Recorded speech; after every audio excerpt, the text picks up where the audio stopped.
the pool that thing came from. The parasite now writhing behind your eye.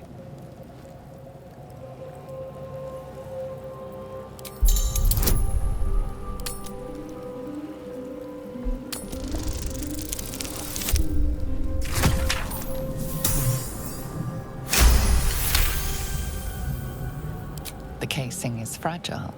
The slightest touch could cause it to crumble.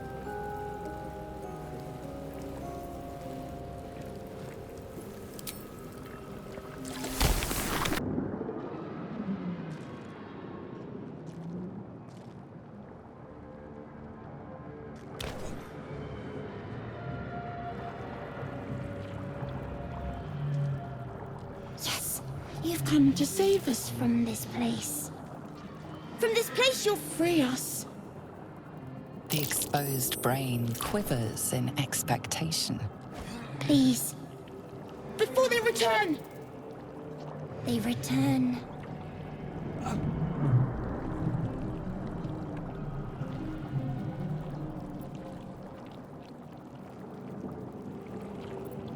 The enemy. So many enemies. A newborn. Born new from this husk.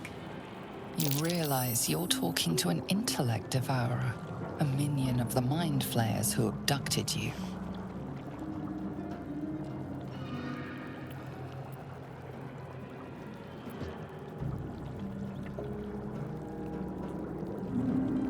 Remove us from this body.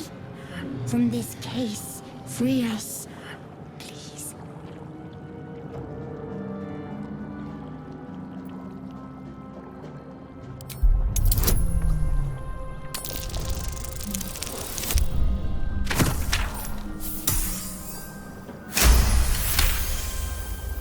You notice edema, a swelling of the brain causing pressure where it strains against the shell of the skull.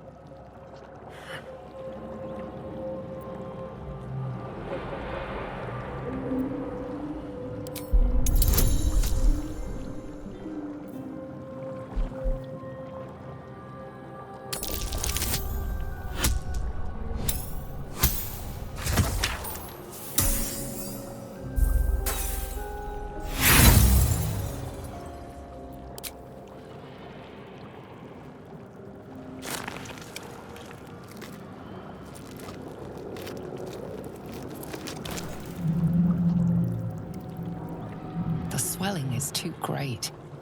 You cannot lift the brain out of the skull.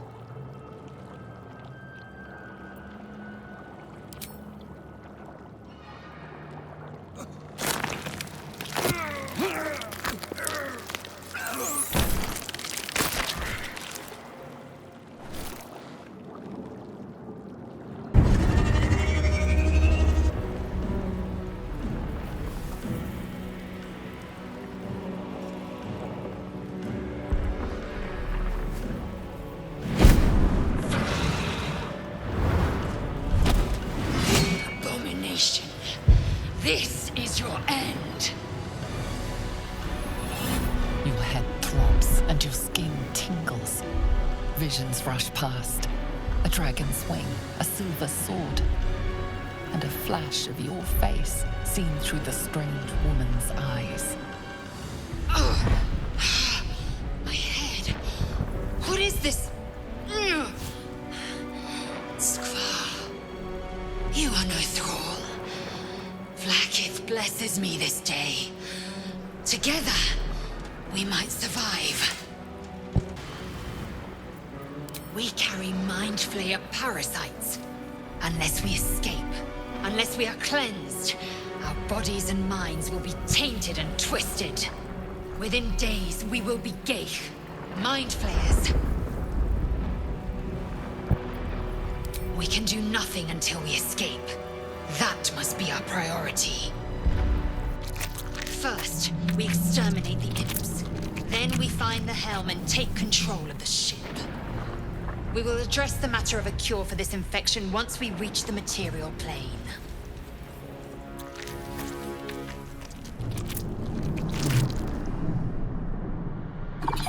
Attacker!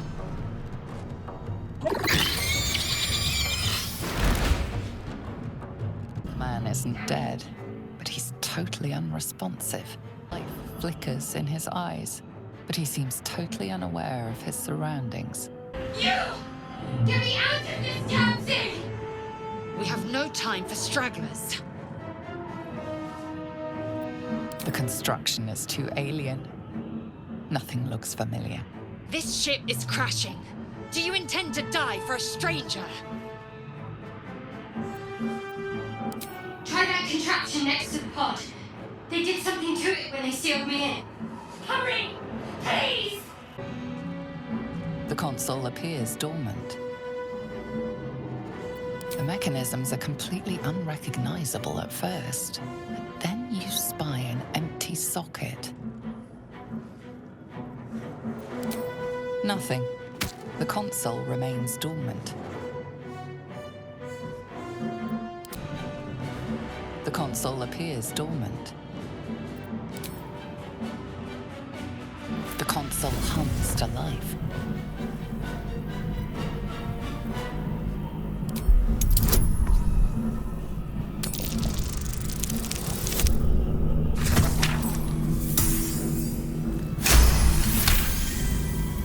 The pulsing glow and organic lines of the device make it seem more like a beating heart than a machine. Perhaps it will open the nearby pod. Suddenly, then discomfort fades, and another sensation washes over you. Connection. Authority.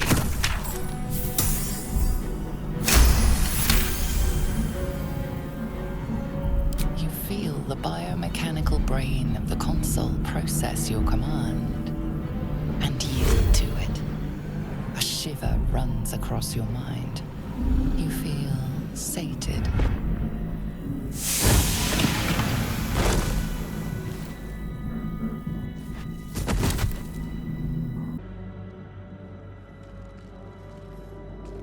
I thought that damn thing was going to be my coffin.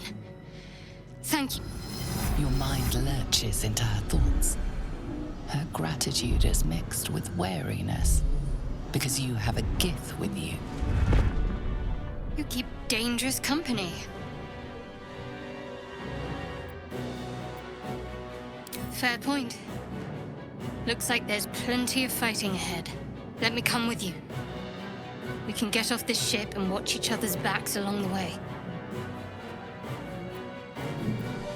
I did.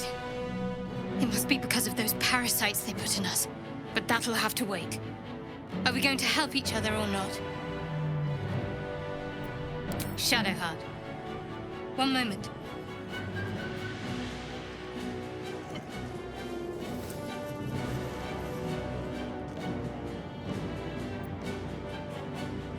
It's nothing. Trust me. Enough of this chatter. We need to get to the helm, now. She's right. Lead on. We are nearing the helm. Once inside, do as I say. Who put you in charge? I'll trust my own judgment. Cane Yank.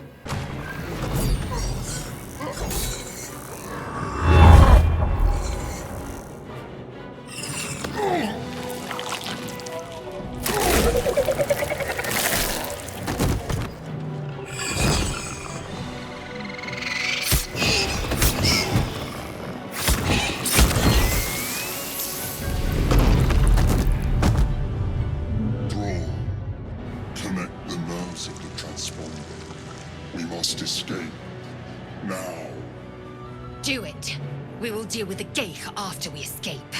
The helm's alien transponder. You've made it in time.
As you wake, the tadpole squirms in your skull. Other than the infection, you're more or less intact. A miracle, given everything you've been through, but it'll all be for nothing if you don't find help soon. The tadpole is a death sentence, and the clock is ticking. You need a cure.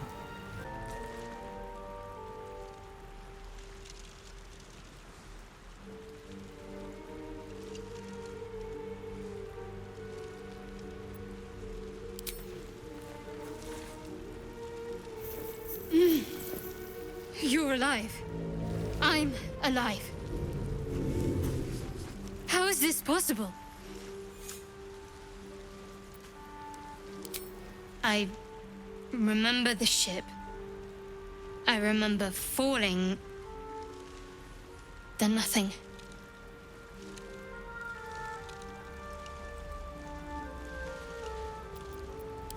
You might want to reconsider calling her a friend.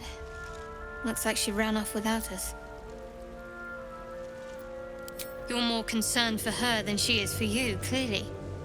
We need to take care of ourselves. First things first, we need supplies, shelter, and most of all, a healer. We might have escaped, but we still have these little monsters in our heads.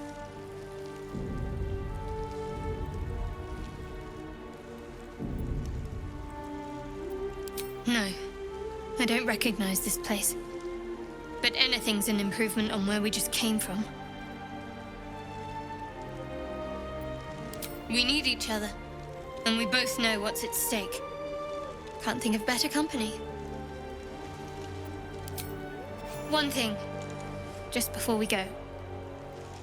I wanted to thank you again for freeing me. It would have been all too easy for you to run right past my pod, but you didn't. I'll remember that. Lead the way. Hurry! I've got one of those brain things cornered. There, in the grass. You can kill it, can't you? Like you killed the others?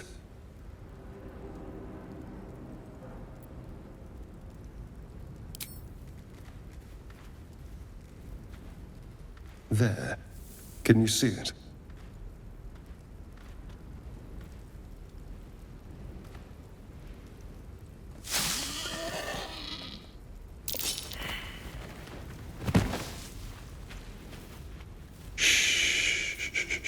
Not a sound.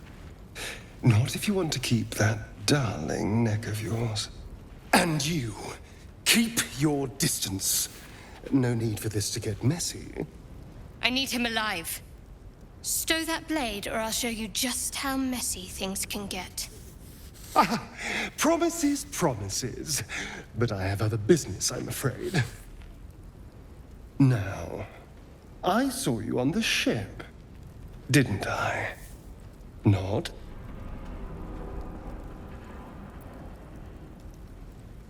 Splendid. And now you're going to tell me exactly what you and those tentacled freaks did to me.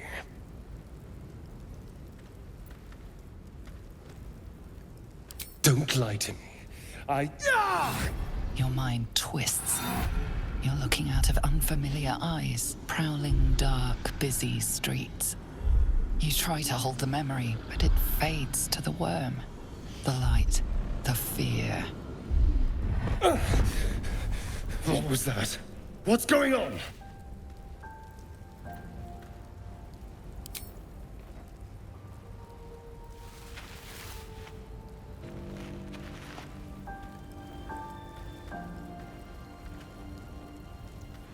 You're not one of them. They took you, just the same as me. And to think, I was ready to decorate the ground with your innards. Apologies.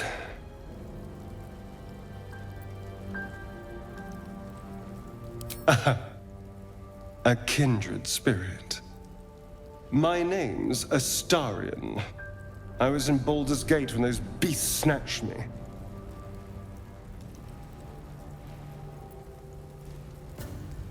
Is that so? We clearly move in different circles. So, Do you know anything about these worms? Turn us into...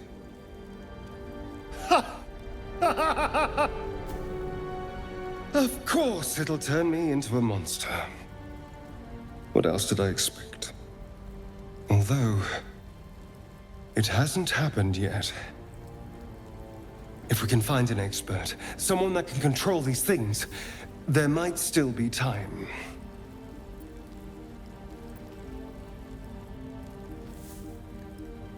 Well, yes, of course.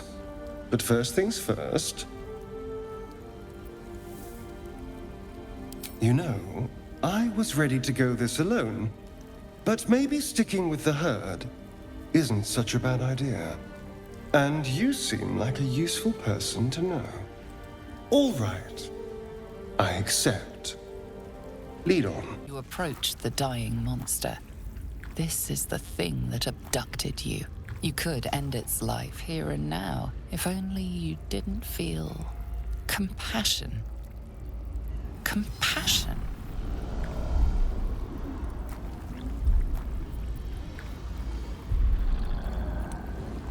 You can't move, can't think. Thinking is mercifully done for you. It will be a joy to serve, to die for it an honor. It's possessing your mind, forcing you to love it, but then the feeling slips. The creature's mind seems to focus elsewhere.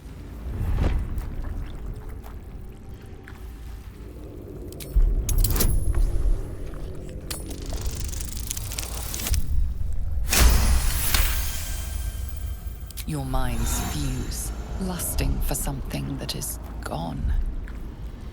But then its grip claws back with a vengeance, a vice locking your mind into obedience. It needs sustenance to survive, and with your very body, you can provide.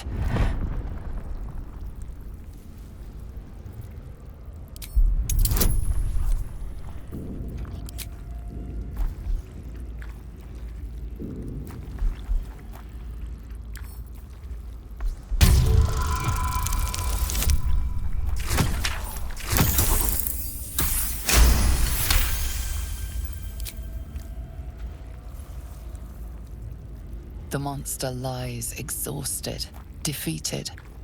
Its eyes, wet orange pearls, radiate malice.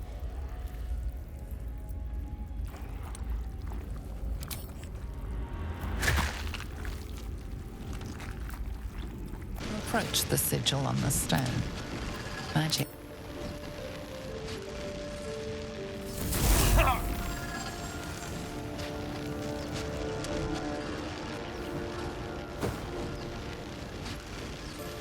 A hand? Anyone?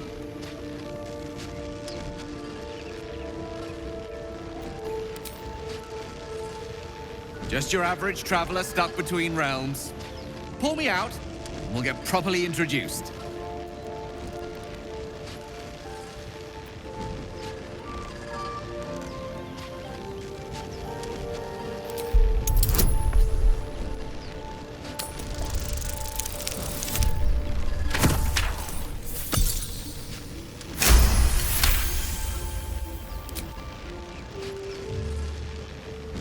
That's it! Go on! Keep pulling!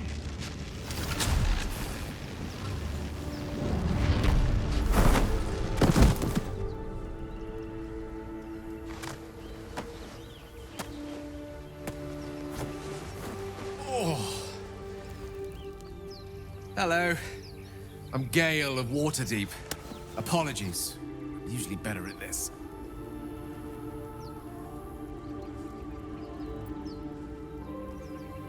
A bit shocked, but friend, it's a relief and a pleasure to make your acquaintance. Say, but I know you, don't I? In a manner of speaking. You were on the Nautiloid as well.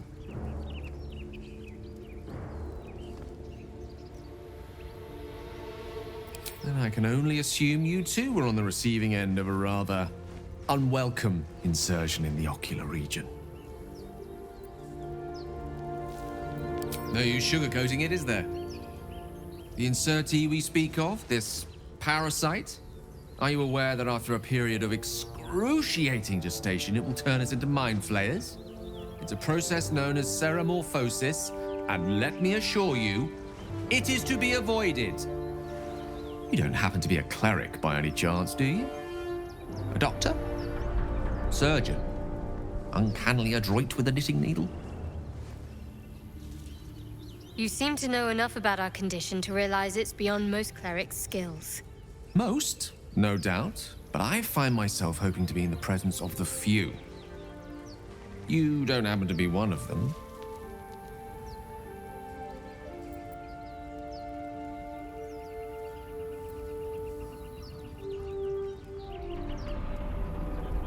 We're most certainly going to need a healer, and soon too.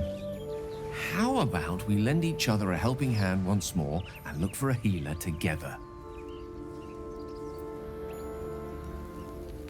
Most excellent. A parasite shared is a parasite halved, or something to that effect. Oh, but before you think you're about to embark on a journey with most ill-mannered a man, thank you for pulling me out of that stone. It was an act of foresighted kindness, I assure you. For I have the feeling ample opportunities will present themselves for me to return the favor. You're both twice as tall as me, but have half the bloody backbone! But we don't know what that thing even is. And what about the crypt? I'm telling you, it's a ship. And the crypt can wait. Mari and Barton have been trying to break in for days. Now we... Stop! Got ourselves competition already. That's our ship.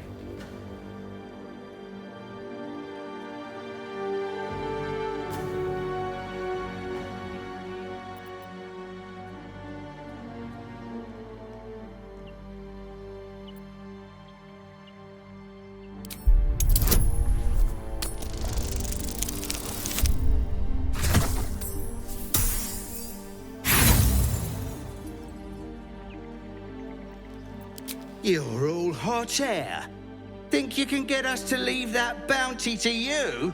Not a chance. What are you lot waiting for? Get him!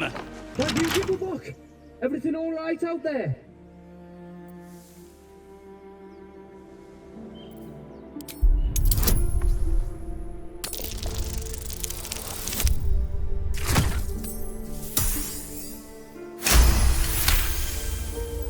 You sound a bit shaken, boss. Hang on while I find the key. You're not versed in magic, are you? No matter to worry the unlettered over. If you meet any elder wizards, let me know. There is a matter I'd like to seek advice on from a master. This book is far lighter than it should be with such a massive lock.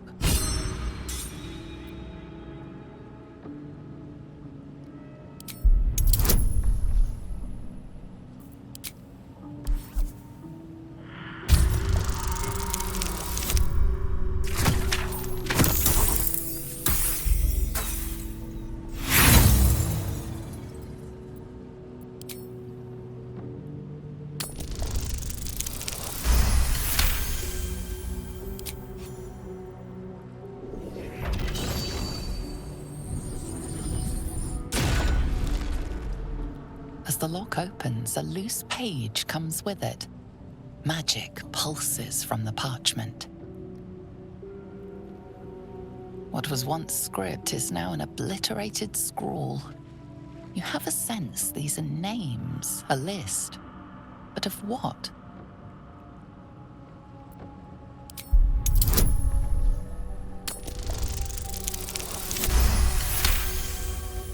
Gods. These are the names of gods, once lost but now restored after the Second Sundering. The last three names in this book sit close together, but are so devastated by the scrawl as to be unreadable. Entire pantheons have dwindled and been reborn, silently recorded by this book.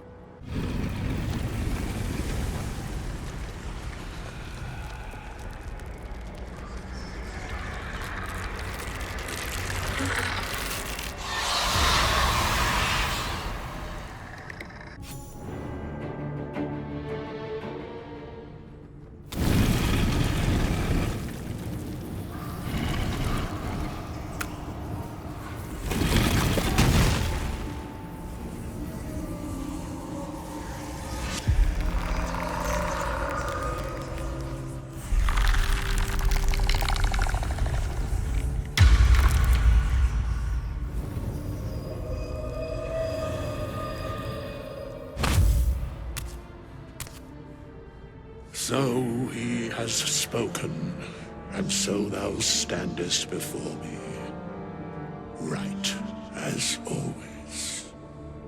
What a curious way to awaken. Now, I have a question for thee. What is the worth of a single mortal's life?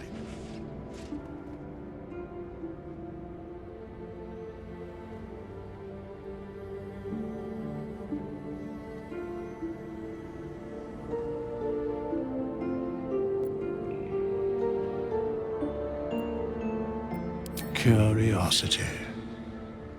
Nothing more. Wilt thou answer my question?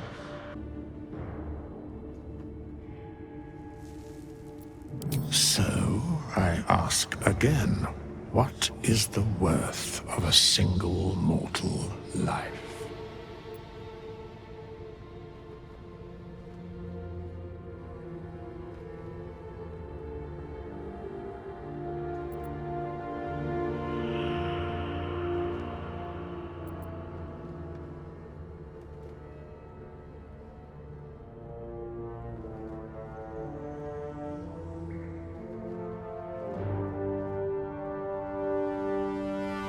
In death, that is so.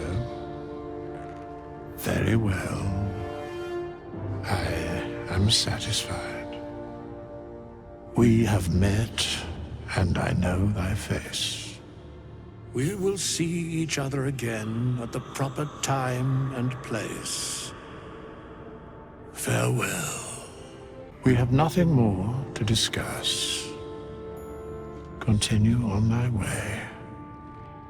As if I were not here. I must attend this place after so many years away. We will see each other again soon.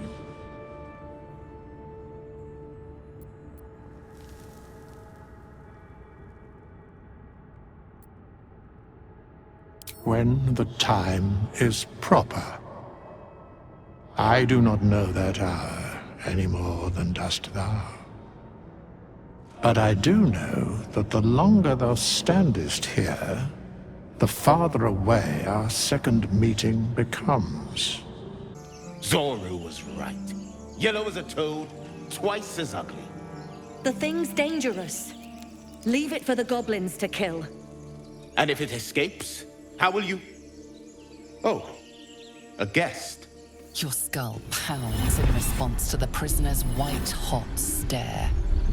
Her lips don't move, yet you hear her voice. Get rid of them.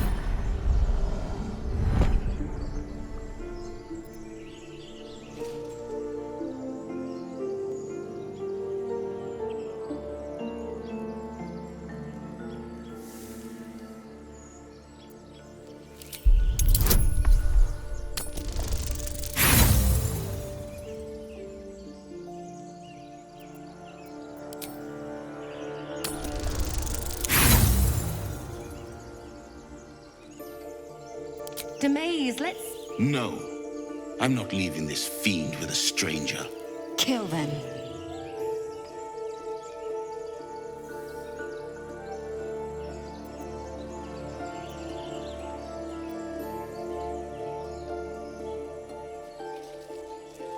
Your words flow to her, though you never speak them aloud. I know what grows inside you, and I know of a cure. Remember how keen she was to leave me to die in the Nautiloid? We can't trust her. Dimessa, watch out! The tadpole hasn't yet scrambled all your senses. Auspicious. But the longer we wait, the more it consumes. My people possess the cure for this infection. I must find a creche. You will join me. Careful. She obviously sees your kindness as weakness. Don't let her take advantage. It is many things. A hatchery, a training grounds, a shelter. Githyanki protocol is clear. When infected with a Gaith tadpole, we must report to Augustil for purification.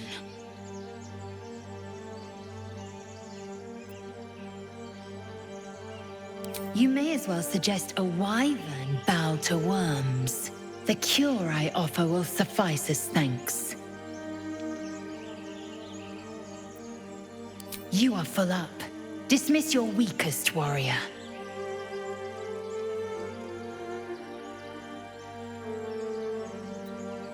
Very well, but heed my words. The Horned Ones mentioned a camp. One there, this Zoru, has seen Githyanki. A crash must be near. I must interrogate this Zoru. Our very lives depend on it. I will be at your camp. Do not keep me waiting. Open the bloody gate! Nobody gets in! Zevlor's orders! That pack of goblins will be on us any second! What's going on? Goblins are on our tail! Open the gate, Zevlor, now! You let goblins here? Where is the druid? Please! There's no time!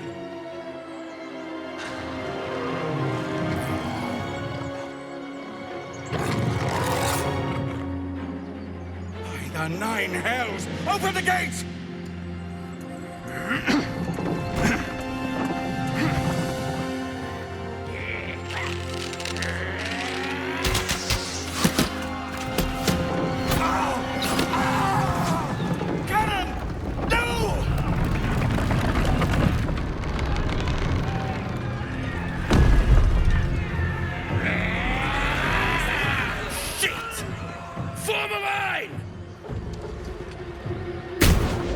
Damnable roach! Provoke the blade! And suffer its sting. That was the last of them! Inside! All of you! More may follow! Open the gate! Glad you made it inside. Doubt we'll be safe here for long, though. There'll be more coming. Goblins hunt in packs. Maybe, but we're not fighters. If they broke through, it'd be a massacre. The sooner we leave for Baldur's Gate, the better. If the road was clear, 10 days' walk, maybe? But while the goblins are out there, it might as well be the other side of the world. There are children here, you fool! We was running for our lives. You led them straight to us, and you let them take the druid too? Unbelievable! Stuff your payment. I didn't ask for any goddamn help. Please, you were begging me to open the gate. Anything to save yourself, you coward! The human's eye twitches. He's about to blow.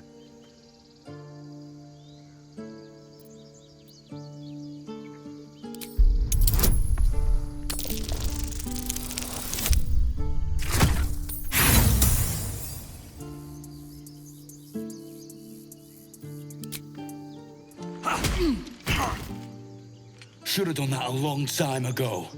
Arrogant prick had it out for me from day one. No one leaves my people out cold.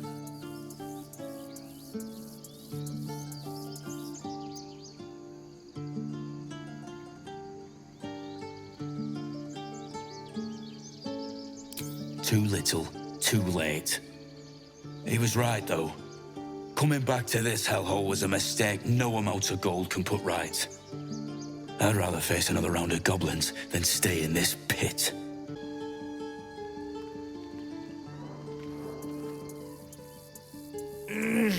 Regression. A cheap shot. I should have expected that.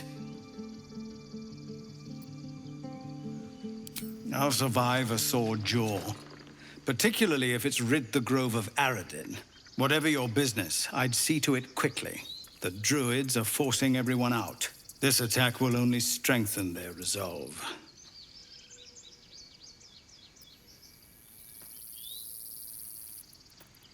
There have been several attacks by different monsters.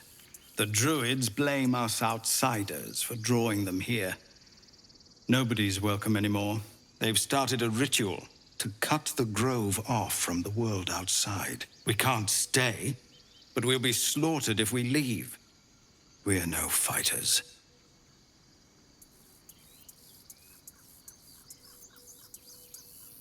We're refugees from Elturel. We took shelter here after gnolls attacked us on the road. We were bound for Baldur's Gate, and it was too late to turn back. Elturel had no place for tieflings after the Descent. The Descent, an infernal conspiracy that had seen the entire city of Elturel briefly dragged to the Hells.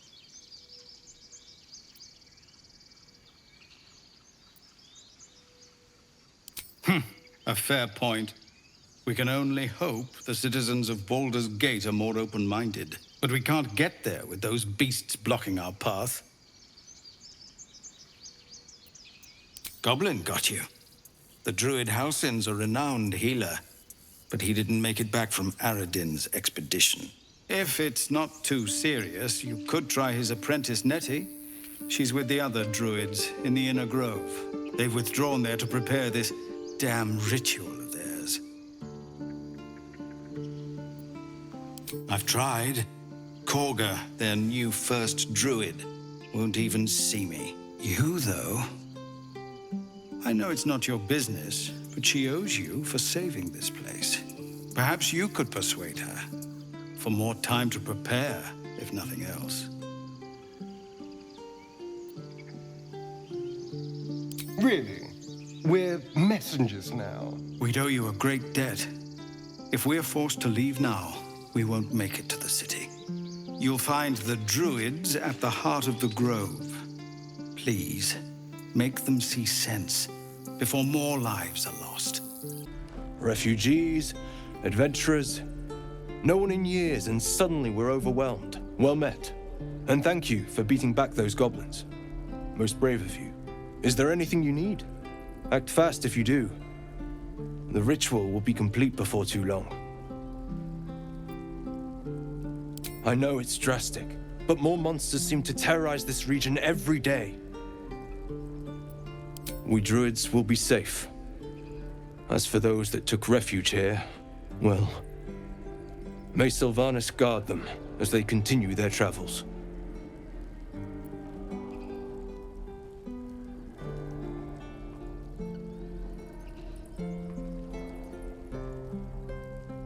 As I said, it's a drastic measure, but the survival of the Grove is paramount. There just aren't enough supplies to support everyone. Just some bits and bobs I no longer need. Hells! We can't just leave. They're kin! I'll not gamble our lives, our futures, on people who are as good as dead. We must leave for Baldur's Gate at once. Can we all just take a moment, please? What's the point in blazing spells if we don't bloody use them? We should stay! These people aren't fighters. We can help! Or yell louder. That's fine too.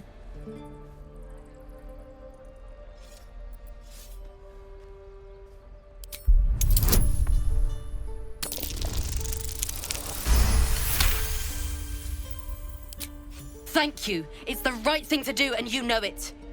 She's right, Roland. We're better than this. Zergan. Fine, I'll stay too. Lest you both end up with your throats slit by goblin blade. Thank you, Roland.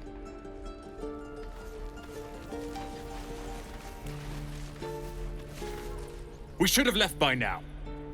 Damnation! Instead, we're just sitting here, practically begging to be attacked. Staying is a mistake.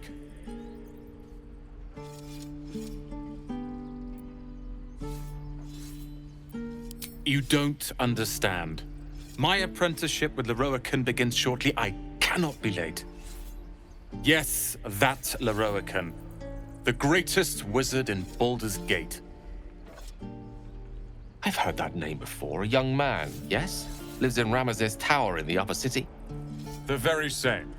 Word in Waterdeep has it he's a bit of a cad. But you say he's an accomplished wizard. Of course he is. The greatest spellcaster along the Sword Coast. As if I'd settle for a lesser mentor. In that case, I'd very much appreciate it if you could arrange an introduction, should we reach the city. Merely planning ahead. Besides, never hurts to befriend a wizard. In that case, it is I you should befriend. Few can match me, in either magic or talent. In years to come, you will boast of this meeting, I can assure you. May we meet again in Baldur's Gate, my friend. This place is a bloody death trap, not a sanctuary. You should clear off while you can. The Blade of Frontiers. What a thrill for the children. They're tough kids. Smart, too. The future's in good hands. Go on. Give me a best shot.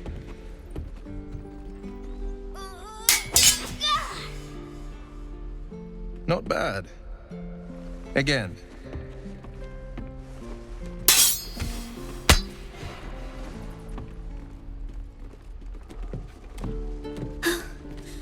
I can't do it.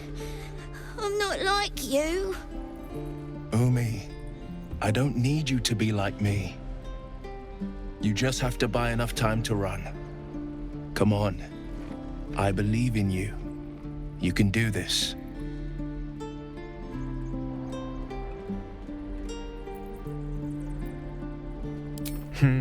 You're on the right path, Umi. Go on now. Practice what you've learned. Well met. The Blade of Frontiers at your... The man's smile bends downward, and his thoughts become yours. You are the Blade of Frontiers, racing through the wastes of Avernus. Just ahead, a diabolical vigor, red skin, single curled horn, blazes with flame, bloodied great axe held. Hell's great fires. You were on the ship.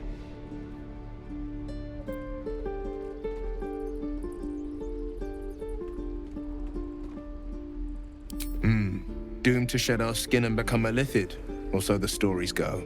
But we haven't sprouted any tentacles. Not yet, anyway. Could just be good luck.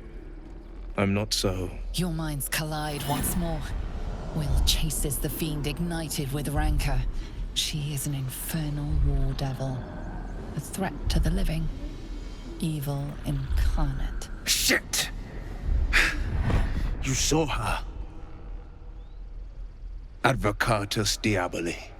Advocatus Diaboli. A devil's advocate.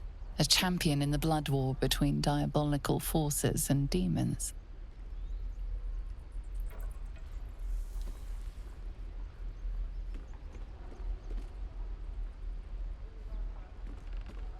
Her name is Karlach, an archdevil soldier I swore on my good eye to kill. I tracked her through the hells to the Mind Flayer ship, but the damned Illithids infected me before I could end her. She's out there now, preying on the innocent. I don't kill her, she'll leave behind nothing but a trail of corpses.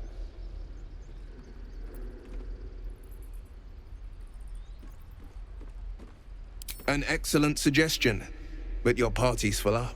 Still, when the time comes, call for the blade. I won't be long to answer.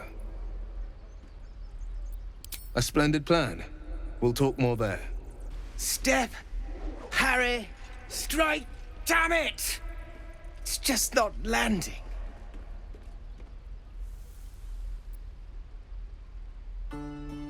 Nothing but. Goblins in the wild, out for blood, and the druids in here looking to kick us out. Or worse. We need to be ready for a fight. But I'm useless with a sword.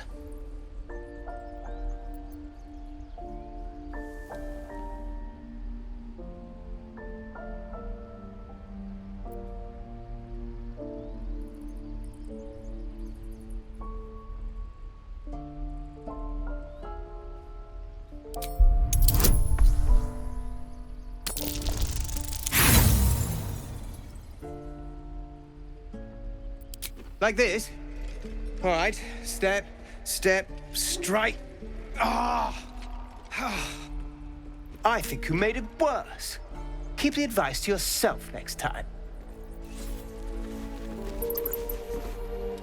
Swing, parry, strike. Ah! Damn, damn, damn. You!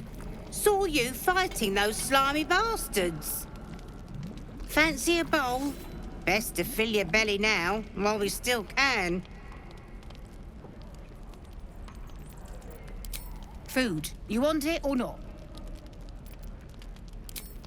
Look, it ain't much, but it might make all the difference. The only way we'll make it to Baldur's Gate is to run, and run hard. If a gnoll catches your scent, you'll need every bit of strength. Trust me. Ah, if it isn't the talk of the camp. Thank goodness you came along when you... Oh! There isn't a bit of colour in those cheeks, Petal. Are you hurt? Cold? Feverish? Auntie Ethel will sort you out. I've lotions and potions galore.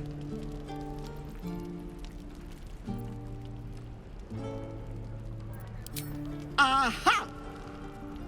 You take a sup of that and you'll feel right as rain, sweetie. Oh, 'tis just a healing potion, nothing fancy. Here. You just look like you might need a pick-me-up. I'm sorry to go on about it, but are you all right? You're looking awful peaky.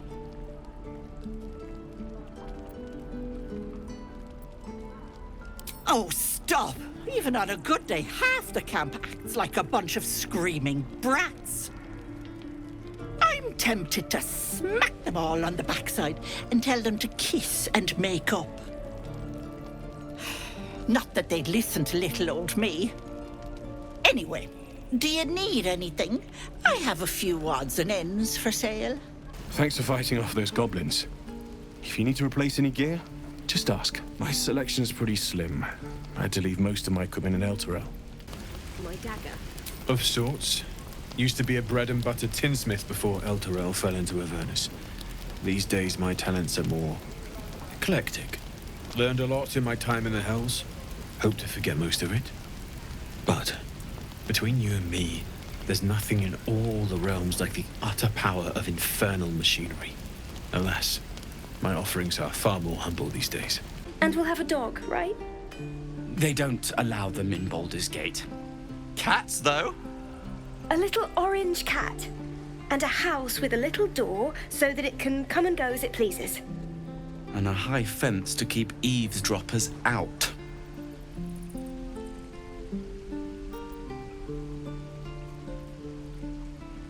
Thanks. I suppose we'll all need it. What about you? Big plans for when you get to the city?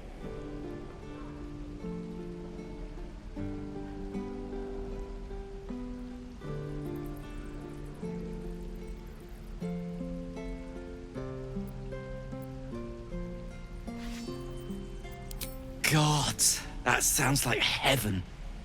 Won't be long now. One more trip, then we can really rest. You ain't gonna shoot me. Your hands are shaking. Put it down. She can't fight back. That's the point. Get out of the way! She didn't kill your brother, Arca. You're better than this. Shoot before you lose your nerve, Tiefling. If you ever had it to begin with.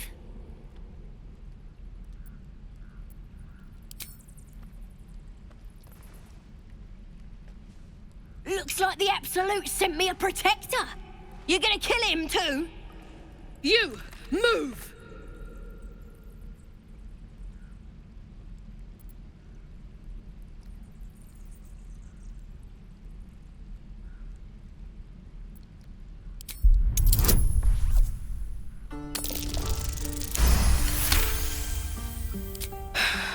You're right. I wish you weren't, I really do. Damn you. Damn it! Why do you care if a goblin lives or dies?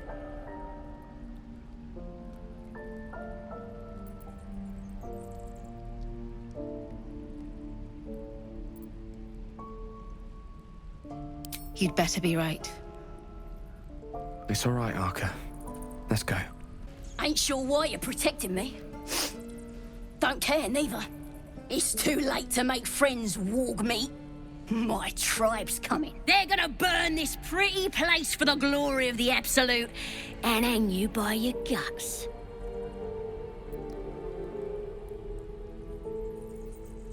They'll peel your face off and nail it to a wall. I ain't scared of some god. Stick a dozen arrows in me and Priestess God'd still patch me up. Got a whole lab set up.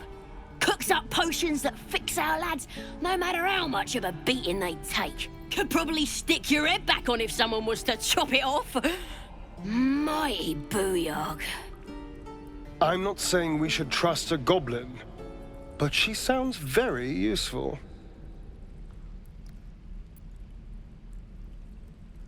Get me out of here, and I'll tell you where to find her. Deal? Even if you did find my tribe, they'd set the wargs on ya. You need me. Get me out of here, and I'll tell them what a good friend you are. Then hurry up and do it. My tribe ain't as friendly as I am. Believe it or not, but I witnessed a similar standoff back at the Yawning Portal. Of course, an establishment like that invites all sorts of outlandish entertainments. An inn in Waterdeep. Ooh, never a dull moment there. Adventurers come from all over Faerun to try their luck down the well. Leads into the Undermountain, you see, full of death, danger, and vast amounts of treasure. Hard to resist. Oh, a drow, a dragonborn, and a cleric of Cyric walk into a bar. Your standard fare. Maybe someone was cheating at cards. Maybe it was some weird lover's quarrel. In any case, out came the crossbow, and a hush fell over the entire room.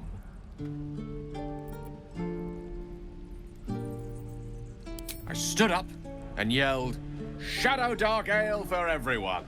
The crowd cheered. The tension drained into 6 tankards, and soon all was well again.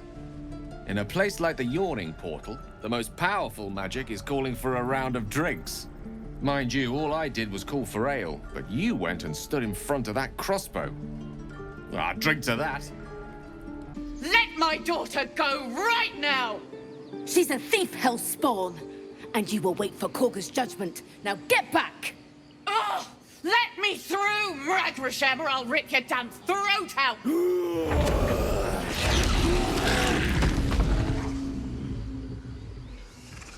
We need to get Arabella out, now! You heard the guards. They're waiting on Korga to give word. I'd sooner trek through the 9 hells than trust that snake! Ugh! Arabella tried to steal their idol. Druids lost their damn minds about it. They need it for their precious ritual. Oh, it's all my fault. I told her I wished the wretched thing would just disappear, or better yet, explode. Now Arabella's being judged by a bunch of druids who hate us. That's not right. This grove is like a cauldron about to boil over. I say we check in on the child. Make sure she comes to no harm.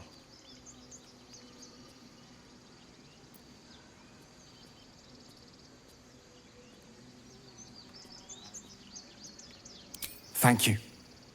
They won't give us the time of day. Hurry! I'm at the end of my tether as is. Can't take this waiting. Come, Magrin, give him a chance.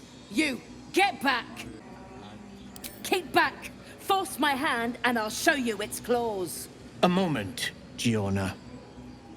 What? Oh, I understand. You. Apparently Korga wants to see you. Go ahead. Ah, my good friend. You were at the gates just now, no? When the goblins came? You saw them up close? A few questions, if you please. There's no overstating my interest.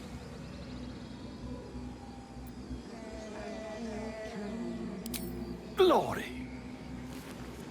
Now then, how would you describe that particular batch of goblins? Size, nature, distinguishing qualities? You search your mind, successfully recalling various details of goblin behavior.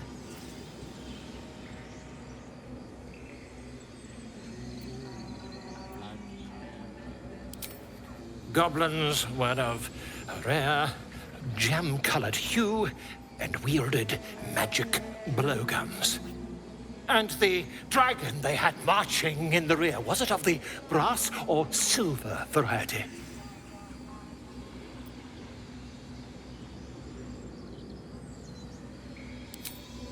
witnesses failed to notice the obvious dragon. Last question, then you'll be quite free. Did the attackers rally to the absolute when they fell upon the gates? Really? Well, this does complicate things. But then again, well, never mind.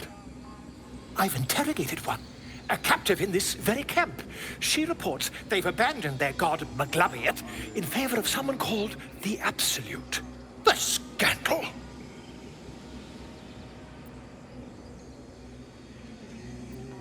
Never you mind. I'm on my way to their camp as we speak. I always knew my studies in Gukliak would come to some use.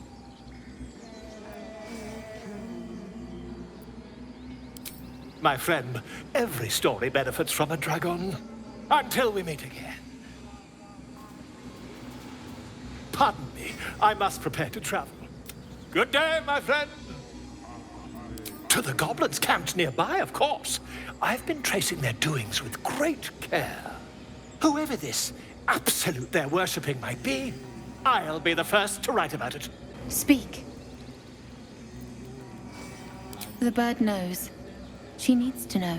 You do not.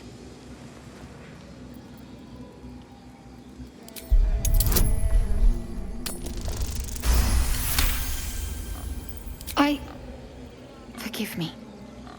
It is not you I fear. It is my brethren. More follow Korga every day. They are afraid, and she offers a simple solution. Eject the refugees, and we will be safe.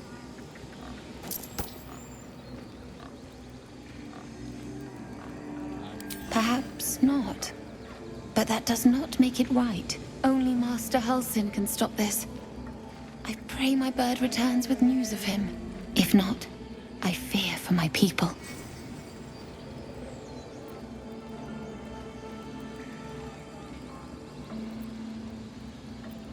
The ritual is Korga's decision, but she is not our leader.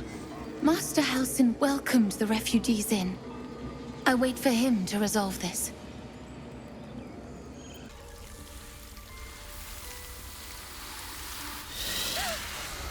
Please. I'm sorry.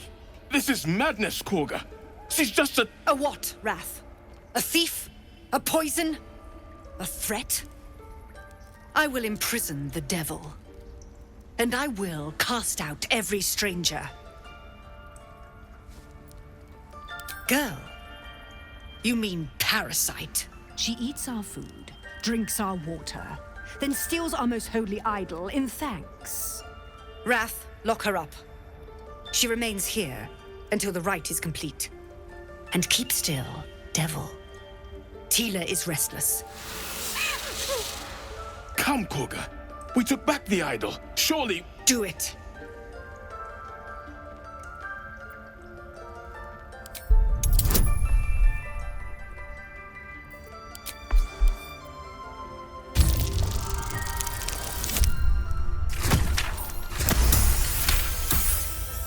I hear the Tree Father's spirit in your words. It is as you say. Sifisif, Tila, to me! Out, thief. My grace has its limits. It hurts. Thank you, Korga. Master Halsin... Halsin isn't here. Keep his name off your tongue, lest Tila pierce it. I know that look. You're wondering why I was in pain before. Let's just clear the air about that now. It's just an old wound that hurts me from time to time. Nothing to be concerned about. It's nothing to do with the tadpoles, at least, in case your imagination is in danger of getting away from you. It's just something I have to live with.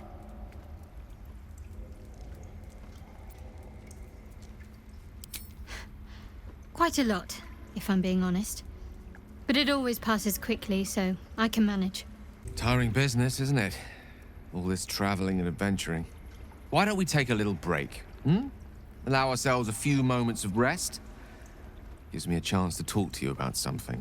Well, rather important.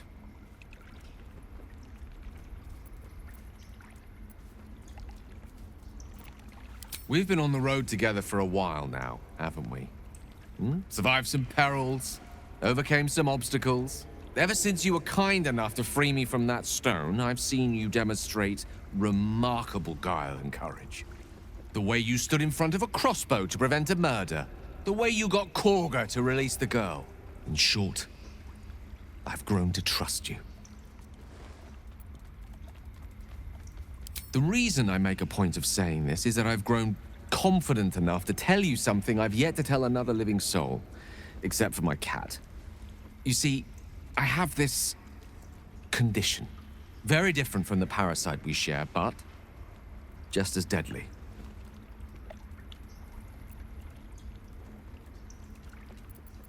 No, it cannot be cured. And I assure you I've left no page unturned in reaching that conclusion. I can keep this condition under control, as indeed I've done for a significant amount of time, but that was under different circumstances altogether. Home, in Waterdeep. What it comes down to is this. Every so often, I need to get my hands on a powerful magical item and absorb the weave inside.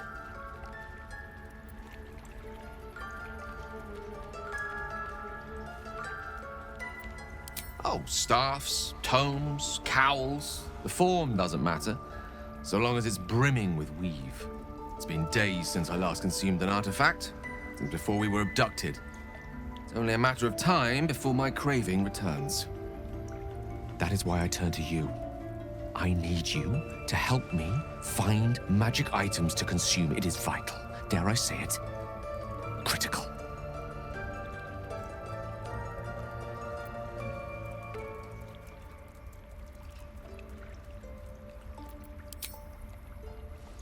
You have my thanks. And fear not, your implicit trust is well placed and will be rewarded with any and all means at my disposal. I'm sure we won't have to look very far to find what I need. Faerun overflows with magic-infused treasure. As do our packs, as a matter of fact. We've such an item already in our possession. Primed for the moment the need arises. I hope I can count on you. You did well to speak up for the girl. That snake is fickle. A tragedy prevented.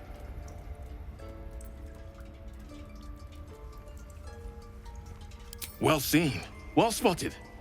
We've let a snake replace our leader. Master Halsin. Perhaps goblin caught, perhaps dead.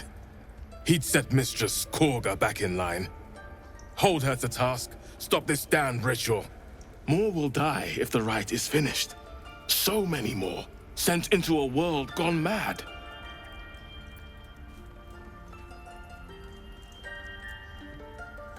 Would you? I would give anything to see Halsin return home.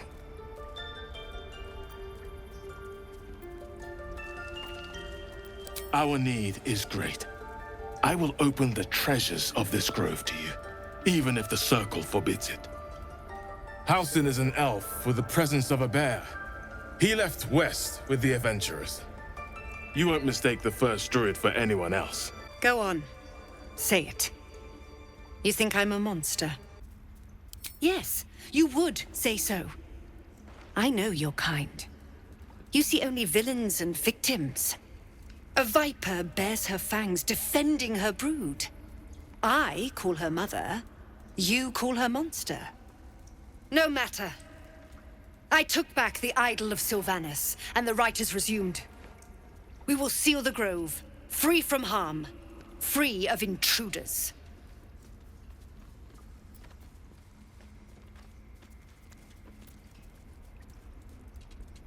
And mine perish if he stays. You showed great mettle at the gate. The mettle of a skilled sword for hire. I want you to provide your services to Zevlor. Offer to guide the Outlanders out of the grove. I'm sure they'll reward you well. They're to be gone before final prayer. If they are not, the Viper must strike.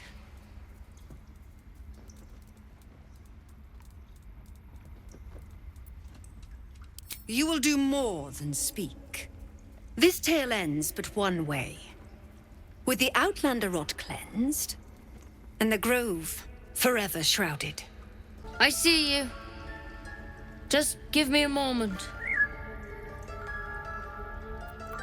This may be Catherine's. There. It's up to her now. Life or death. Now, what was it you needed? You found her, but I still don't know what she can do for you.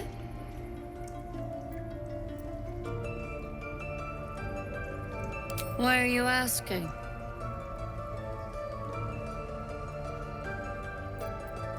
I know they're nasty creatures. Can get in your head and convince you up is down, and that's not all they'll do inside your head. Tell me honestly, are you infected? Is that why you're asking?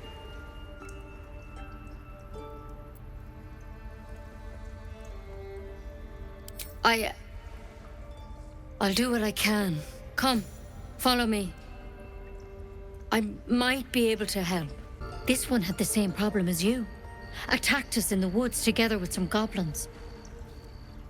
Tadpole crawled out of his head soon after.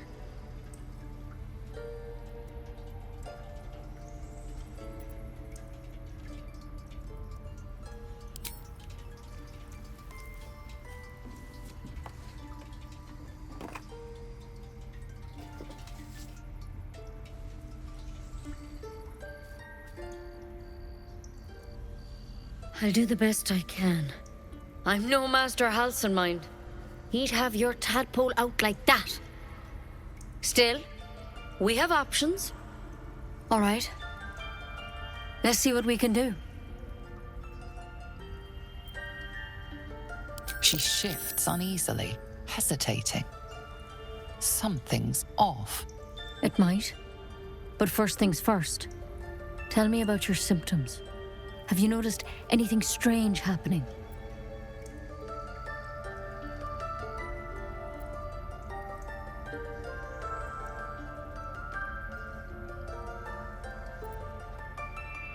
I'm telling you everything you need to know. Believe me on that. I want to help you, but I can't unless you work with me. So, has anything unusual happened to you?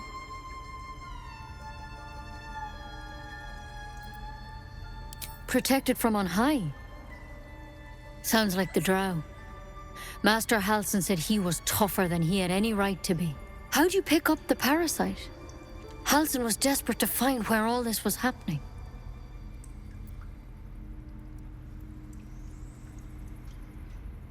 A mind flayer ship? But Master Halsin was sure. Look, you've been straight with me, so I'll be straight with you. You're dangerous. If you transform here, we're all dead. But you seem like a good soul. You deserve a chance to save yourself. This is a vial of wyvern poison. Swear to me, you'll swallow it if you feel any symptoms. The thorn? Coated in a fatal toxin. It was a last resort. In case I couldn't trust you. I don't have a cure. Only a way out. I'm sorry for misleading you, but I had to be sure you weren't a threat before I told you everything. Now, do I have your word or not? I hope it doesn't come to that, but thank you. Here. You know, I've spent my life treating folk, and never once saw a mind flayer infection. Then suddenly, there's dozens of you. Maybe more. Master Halsin and I were tracking them, studying them, trying to figure out what the hells was going on. Because you should all be changing. There should be a small army of mind flayers out there. But you're not. Weird powers aside, you seem perfectly normal.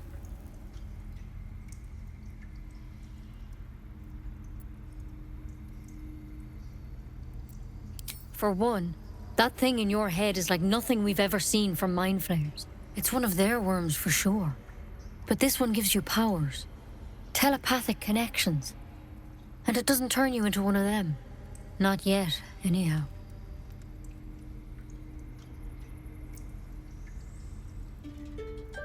Could be, but there's a lot we don't know. Infected, folks like you, have been converging on an old temple of Selûne, and I've no idea why. When Master Halsin heard the adventurers were heading that way, he saw a chance to get answers, joined on the spot. Whatever he found there, he didn't make it back.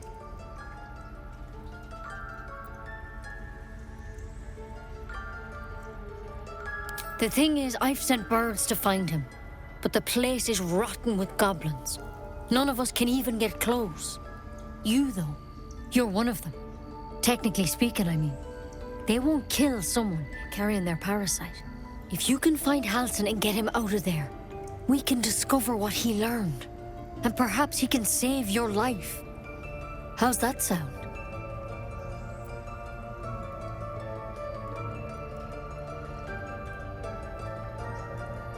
Thank you.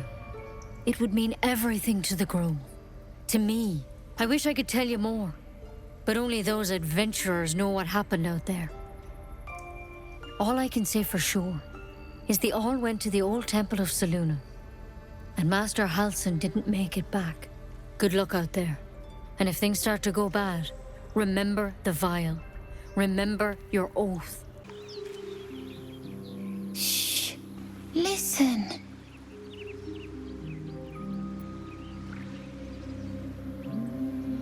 Don't you hear it? It's so peaceful.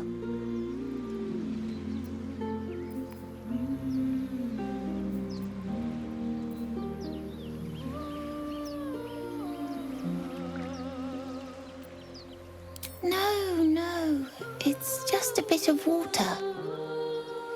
I only want to listen. Just a little closer.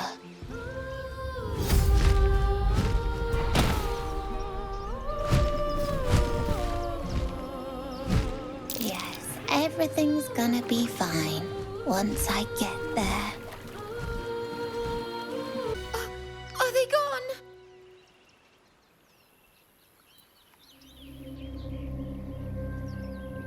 No.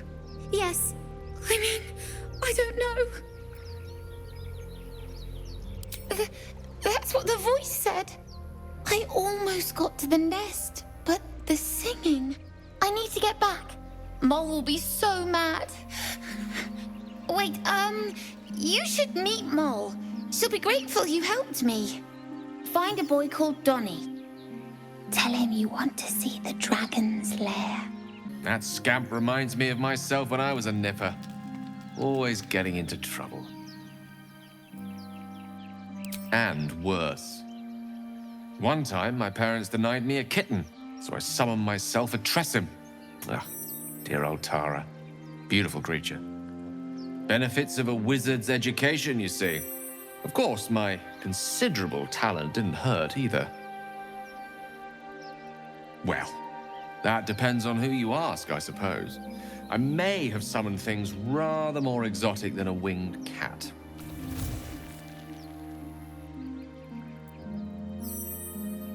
There was that magma mephit once. Nice fellow, we kept in touch. Of course, in walked the housekeeper, screaming, yelling, panic, and before you know it, fire everywhere. Anyway, I'm glad we got that boy out of his predicament. Poor lad would have been harpy feed if it wasn't for us. Dance upon the stars tonight. Smiles and pain will fade away. Words of mine will change. No. Become. Change? No. Damn it!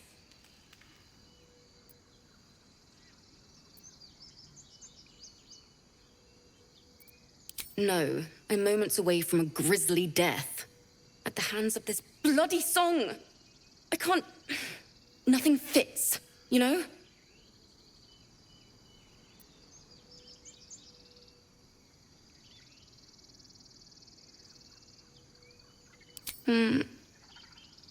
can't hurt.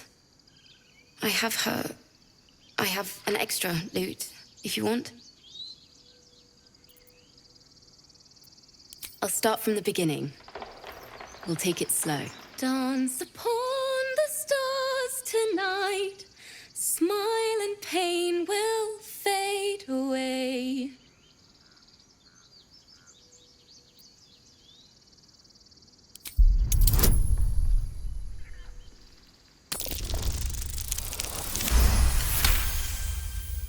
Words of mine will turn to ash when you cool the last light down.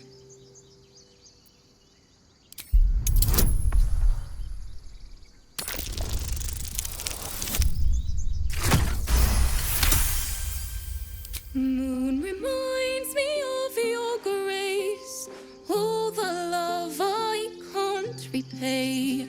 Rest and know that I will pray. Farewell, my dear old friend. Sorry.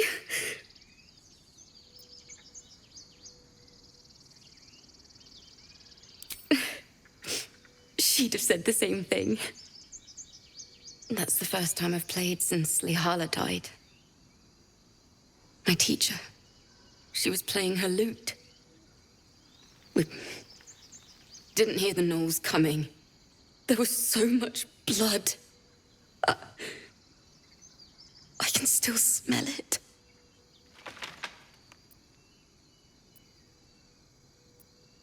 It was awful. I couldn't look at a lute without hearing her screaming. I'd forgotten what it was like.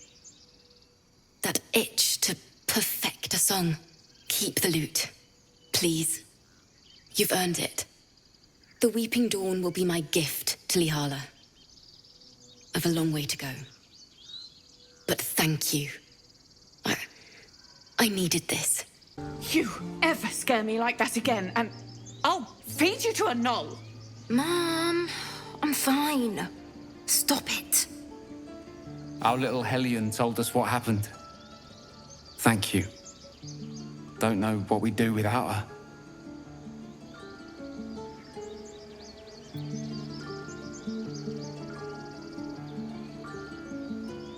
Likewise. Arabella? Thank you for helping me. So, we're traveling with the famed Blade of Frontiers. I feel safer already. Oh, darling, I'm hurt. I thought we had something special. I guess I'll spend my evenings lounging here while you do all the hard work. It sounds awful. The Githyanki people have a word for men like the Blade of Frontiers. Shalak. Roughly translated, idealist do-gooder. Or better yet, benevolent burden. His confidence is an asset. His pursuit of valor, not so much.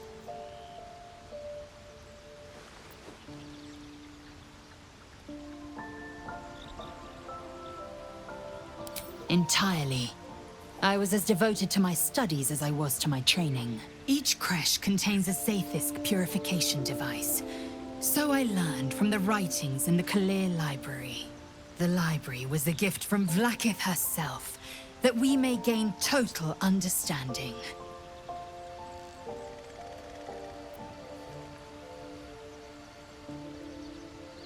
Countless scholars roam the astral sea and beyond, observing the ways of our lessers, exploring planes so distant, order turns to chaos and cold fires rage. The planes are ever quaking, and their peoples ever shifting. The Githyanki possess an eternity of knowledge. Yet we still collect more. Infinities upon infinities. I expect I am your first.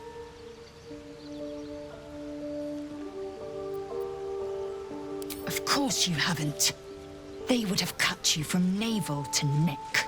You are no less alien to me than I am to you. I know of your kind, but I do not often encounter them. That large, fleshy nose of yours looks like a mistake.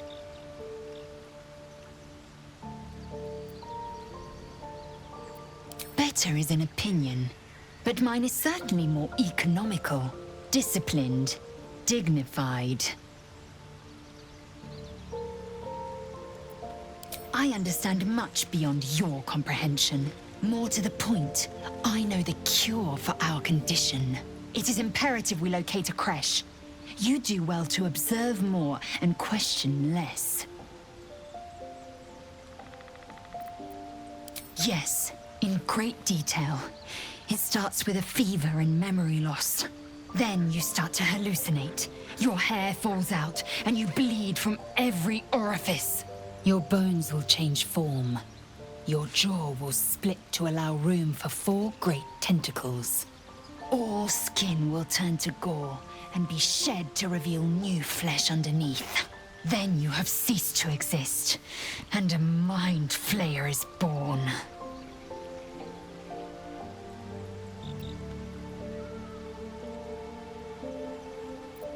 Words forged in steel. May your actions express the same metal. We must find my kind and be rid of the parasite. It's as simple as that. The first symptoms should have long since started, though. That is what puzzles me. Yes, if you give it no further thought. But anomalies lead to surprises. Bad surprises. Besides, what hasn't happened may yet come to pass. It is done. I've known a few warlocks in my time. Talented, of course, though sometimes too eager to listen to the devils on their shoulders. Comes with the territory, unfortunately. I question the wisdom of that decision, but so be it. I'll be here in the meantime, idling away the hours. The Blade of Frontiers at your calling. Karlach's fires raged in Baldur's Gate before she escaped to Avernus, as my source told it, and she was planning to return. One of the archdevils Zariel's own, chaos incarnate, a devil with pure fire for a heart. I made my way to Avernus to stop her. She fled from my reach, even climbed aboard the Mind Flayer ship as it screeched through the hells. I followed in close pursuit. I can't bear to imagine the lives Karlach might be taking, the damage she might be doing. A powerful friend with a keen interest in privacy. I'm sworn to say no more. All right.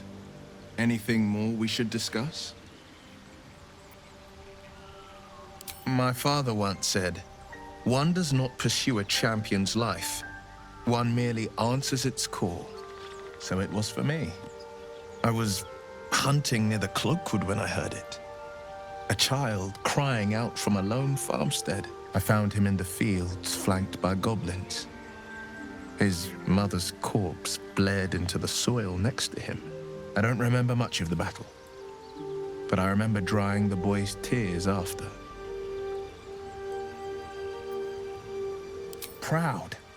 No, angry. Angry at the monsters preying on innocents.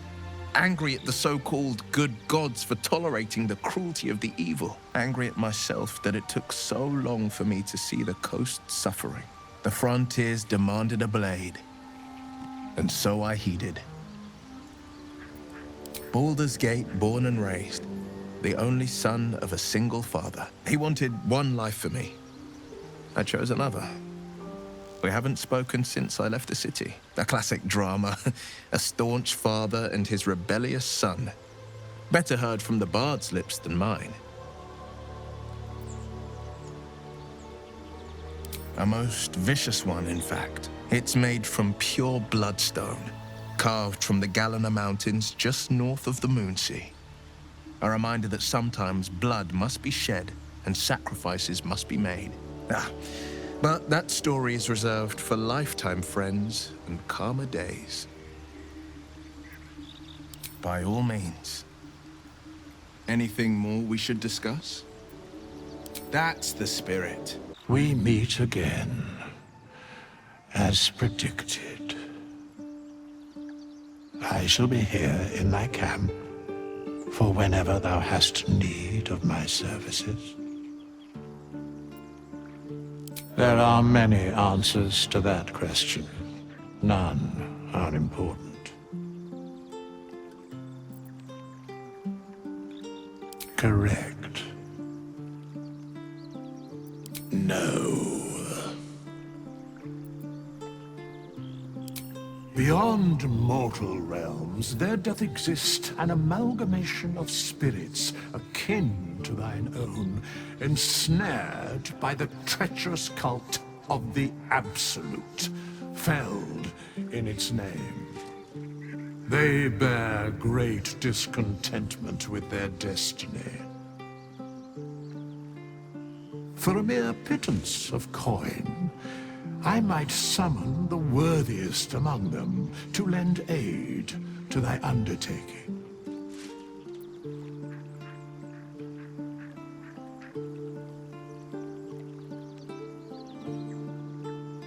Most willingly, forsooth. Their passions doth run deep for what hath been wrought upon them.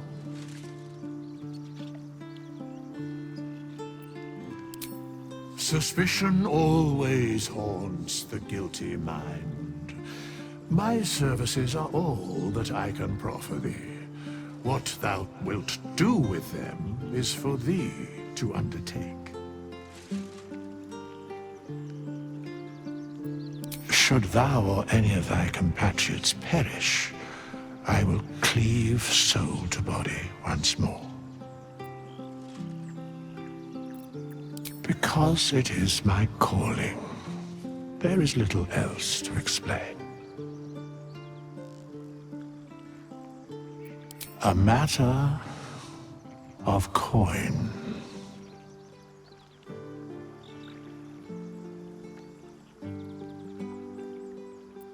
Such is life. Outrage leading to a singular end. The Blade of Frontiers. Let's hope Will lives up to his name. We'll need all the help we can get.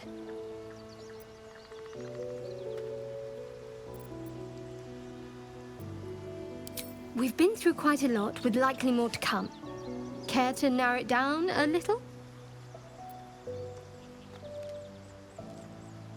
Must I? Thinking about it won't help. We know what to do, so let's do it.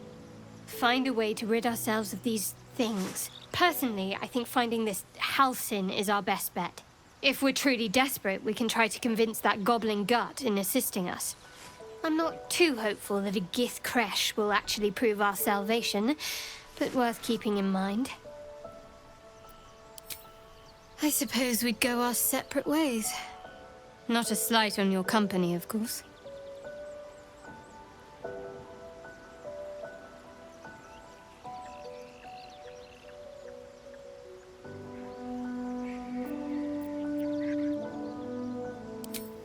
Perhaps. Perhaps not. If we do survive, we'll have separate lives to return to. I need to get to Baldur's Gate. There's someone waiting for me there. Someone I have to reach. As soon as possible.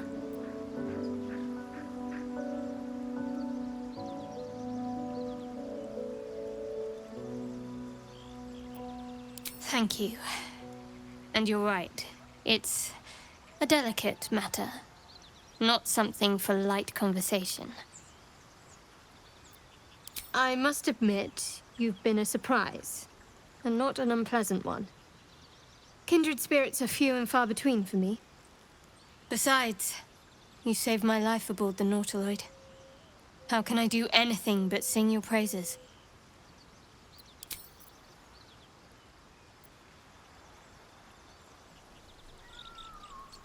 What can I say? They were eye-catching. Consider me an art lover.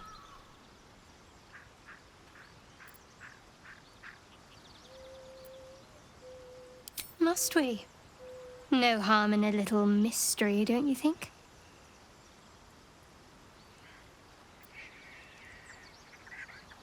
easy is often less interesting. Besides, we've plenty of reason to rely on each other already. You can't confide in just anyone about a monster in your head.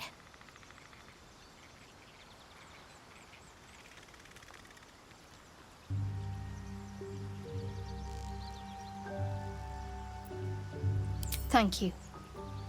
I'm sure we'll get along perfectly well.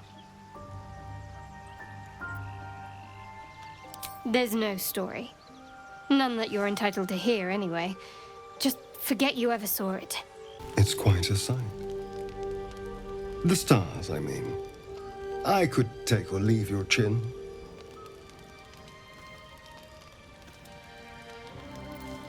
No. Just thinking. Reflecting on what tomorrow might bring.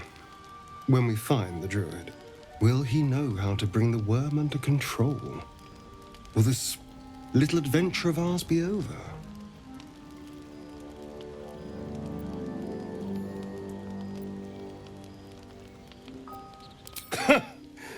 Why not?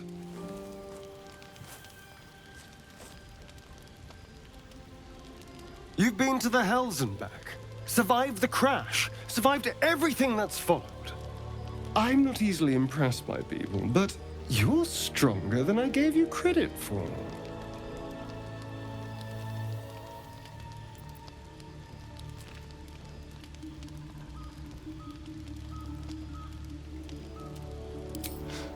You have your charms.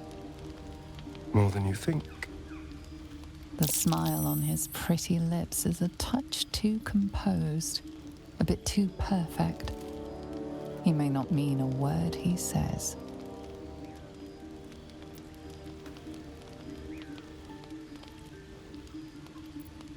Of course.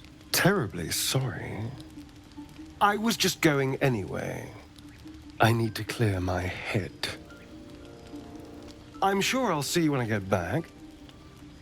Sleep tight. The leader of the pack comes to chat. What's on your mind? You must be pleased to have a clear path forward. The sooner we find the druid house in, the better. I can't wait to get rid of this thing in my head. The same. These parasites are proving suspiciously benign. But suppose I turn. What would you do?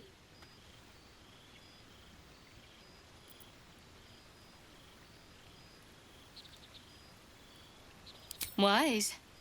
Though, I hope you'd miss me after I'm gone. I think I would if the positions were reversed. But you're right. If we're to make it through all this, there can be no room for hesitation. You're doing well. It's a beautiful night. I think I'll stay up to enjoy it while I still can. Rest well. A tingle runs through your head and down to your feet. Ah, there it is. That shiver. Our little brainworms have made fast friends, it would seem. How do you feel?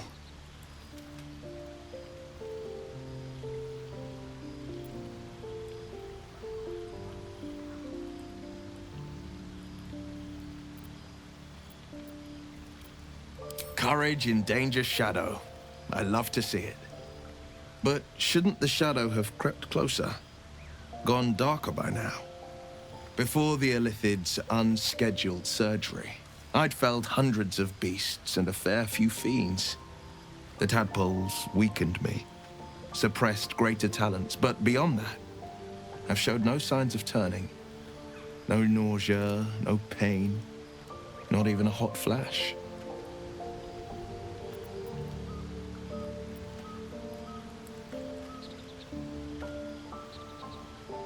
Perhaps the worm's vat was poisoned. Perhaps we're uncommonly fit. Or perhaps the tadpoles are merely on holiday. We could conjecture all night. I suppose the why doesn't matter so much as the what next. And that answer is plain as the horns on a war devil's head. We get these things out. Let's get some rest. Dawn comes sooner than we think. A fine evening, don't you think? The moonlight shines warmly on us. The breeze caresses our faces. Hideous. All of it. Would that I were doing battle up there, among the tears.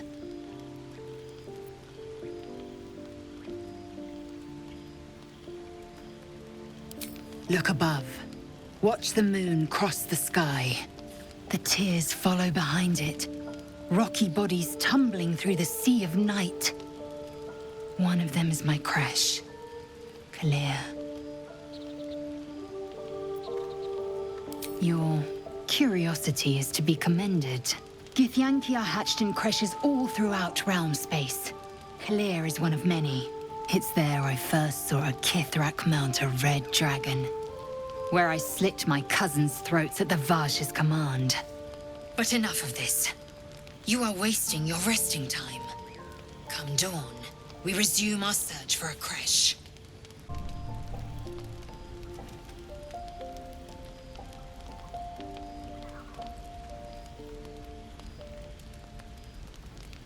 You again. Oh, what's to tell? I'm a magistrate back in the city. It's all rather tedious. By Mordai's eyes, another one. My friend's blood not enough.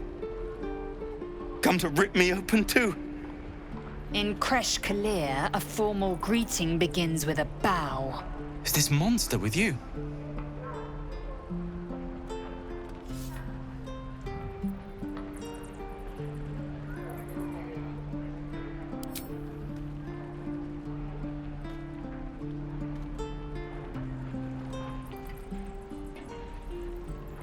Lower.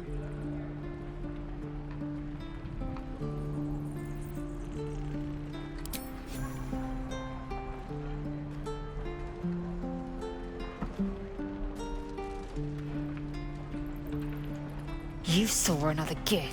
Where? On the road to Baldur's Gate, near the mountain pass. Saw us, for we saw it. Jammed its blade through Yul's belly. Straight to the other side. No twisting. Kin must have been in a hurry. The map. Show me.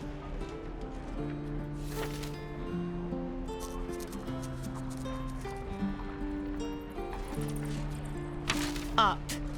You can keep your innards. By the dead gods, are all Giths so brutal? Brutal? Blood still flows through his own veins. I was positively gentle. The locals prove compliant. A useful trait. I warned you, didn't I? You ought to reconsider keeping her around before she causes real trouble.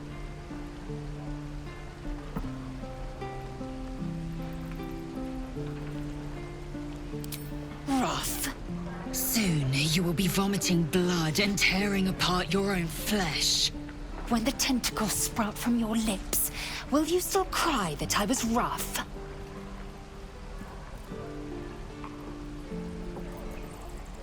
The teeth sling was clear. If there are Githyanki west of here, that must be our objective. Purification cannot wait.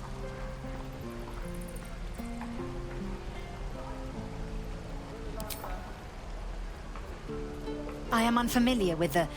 well, I shall not say culture. Custom, perhaps. You will educate me on matters of this... Fey run.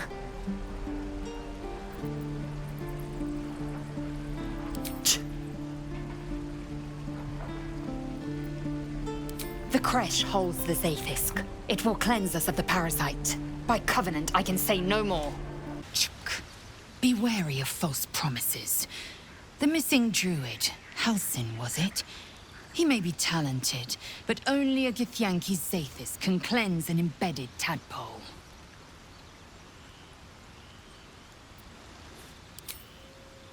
I have a confession. I was too hasty to judge you. I thought you witless, gutless, unimpressively bland.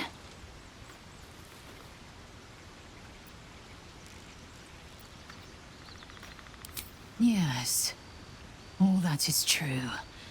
I am cold as the sea of night. But you have stoked fires I didn't know I possessed. I swear, You would tear the horns off one dragon for plunging into another. You've gained my respect, and more still, my yearning.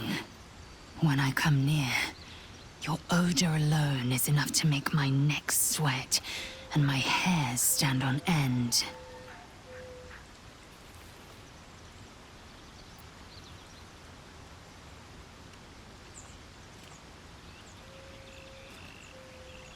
If you must know, Vlaakith requires everything of her children. I can't count how many bruises I've inflicted. Can't measure how much blood I've drawn in the undying Queen's name. I know only blood red and death black. My mind is silver, and my body steel. I am what I must be, say what I must be, to survive every beast I face and every wound I bear. Bah, enough talk. I will be plain. I want to taste you. Perhaps tonight, perhaps later. But I want it all the same. Do you?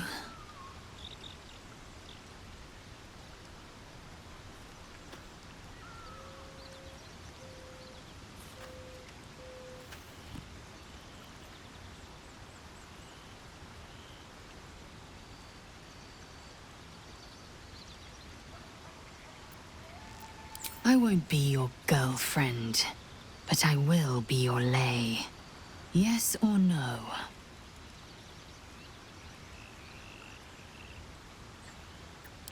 Yes. Perhaps one night soon, I will come to your bunk and take what is mine. Until that night comes, I shall keep enjoying your scent. I heard what happened. Thank you for protecting the child. If the druids are this far gone, then it's not just goblins we have to fear. So we can risk violence here, or face it for certain on the road. Quite the choice, isn't it?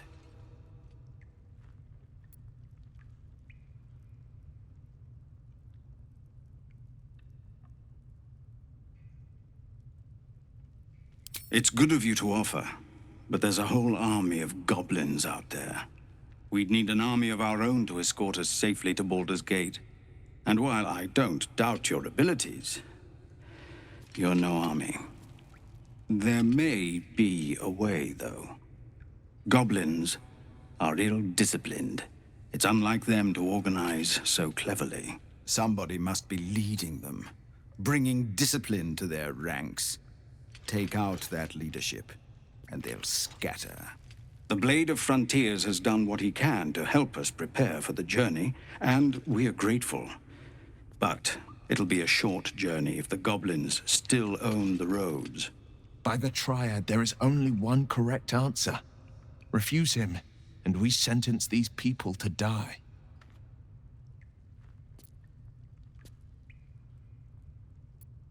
I suppose so.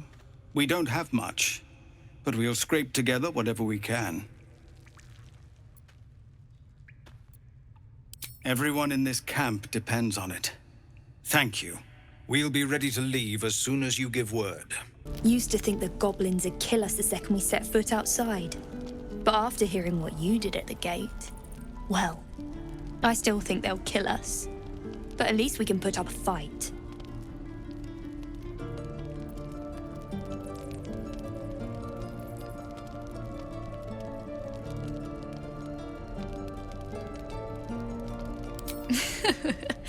There's optimism, and then there's stupid, hun.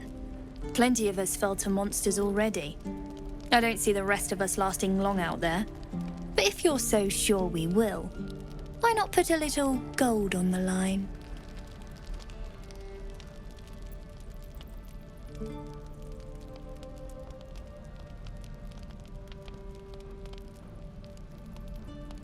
I'm sure you're good for it. Just leave the gold on my corpse. After seeing you at the gate, I'm sure you'll last longer than us. Excellent.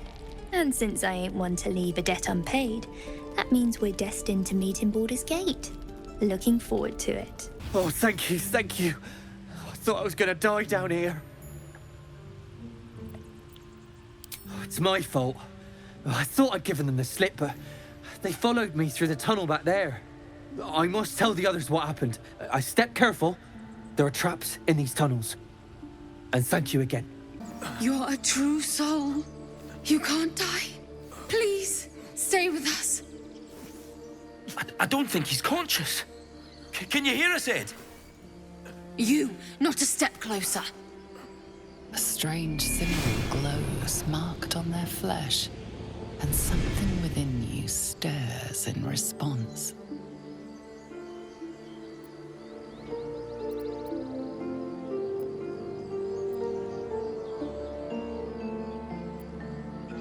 An oil bear. Please, do you have any... Shut up, Andrik. Do you serve the Absolute? Wait. The injured man locks eyes with you. A familiar squirming churns in your head.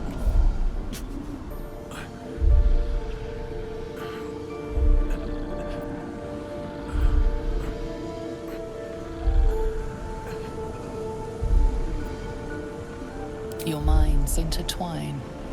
You see his siblings, Andrik and Brenna, new recruits, yours to shepherd. Protect them. He's a true soul. Mind him. He will... He...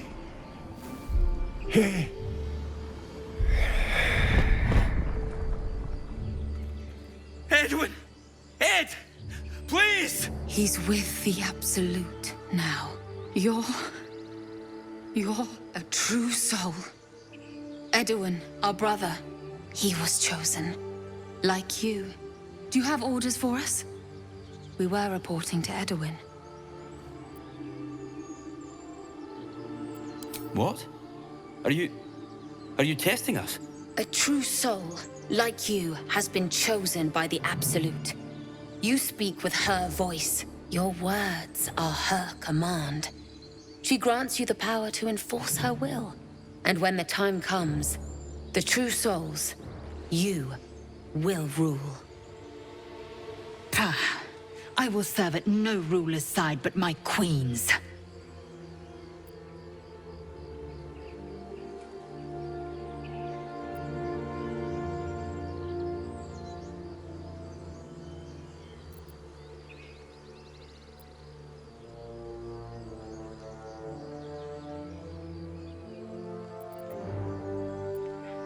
What?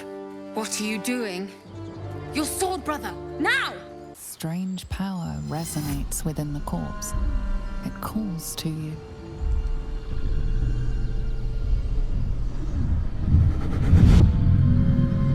Your limbs move of their own accord. There's something of value here, something your mind craves. Why let its host's memories go to waste? The tadpole has absorbed it all. Its experience could nourish you, strengthen you.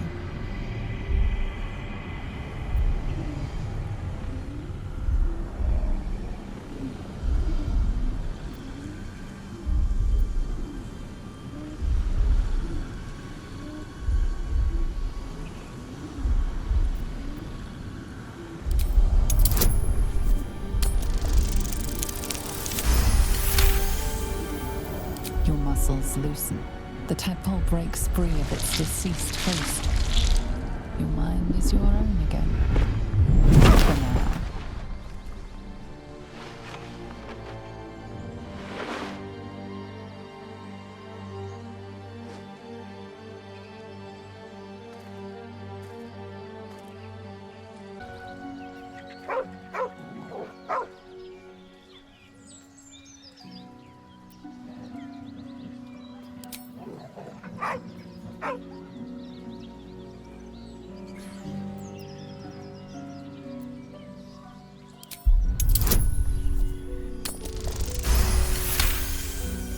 You see a name etched into the leather.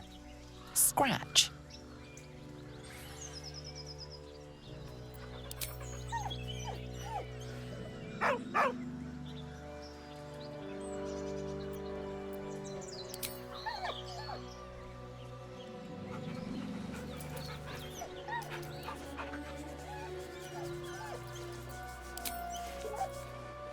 He whines, but remains rooted by the corpse's side.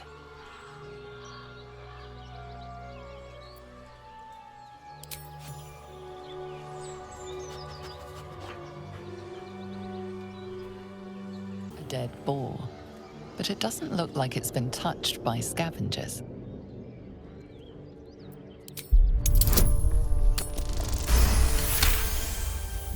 The carcass seems to be fresh, only a few hours dead. You notice 2 small puncture wounds in its neck. Looking closer, you can see the skin around its face is desiccated. It's been completely drained of blood. You sniffing where you ain't ought to be, friend? Might have to take that nose.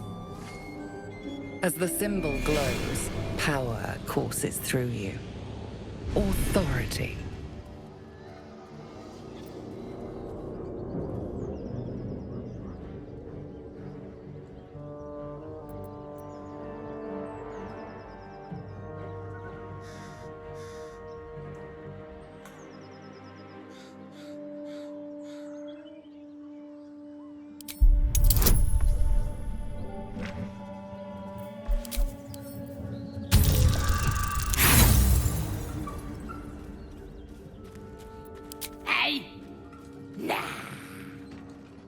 Stop!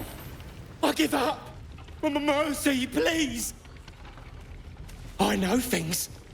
If you let me live, I'll make it worth your while. I promise!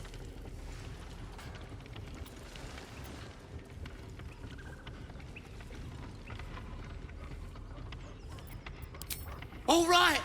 Just don't hurt me! You sure I can't just leave?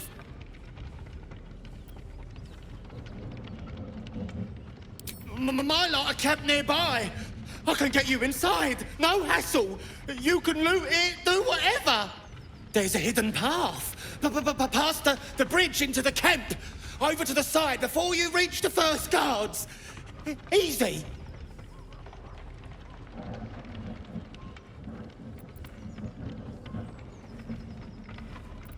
Thanks. And apologies. And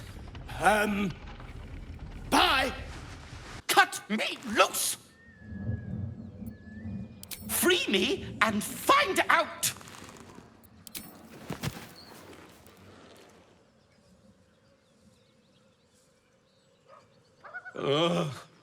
Maga Kamara. Those pustulant thugs! Well, get on with it.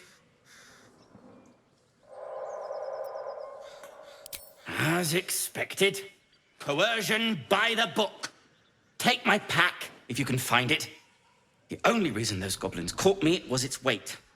I'll travel lightly from now on. Ignorance is alive and well, it seems. Deep gnomes aren't restricted to the Underdark, you know. I've lived in Baldur's Gate for years. I'm in search of a friend. I fear he's in trouble. See this? I gave it to him years ago before I left home. I found it around the neck of a thug in the lower city. It was speckled with blood. My friend, nowhere to be found. But I still have hope. I have reason to believe he's in the Underdark. Hopefully, I'll pick up his trail from there. I always help my friends. On that note, I bid thee farewell. If we should meet again, well, we will have met again.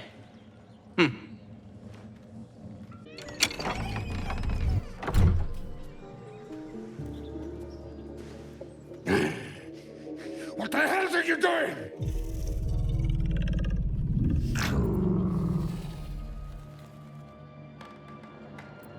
Ruined. Smash! Oh, smash you! Feast fit for an ogre. You notice a peculiar dagger protruding from the tough, leathery meat.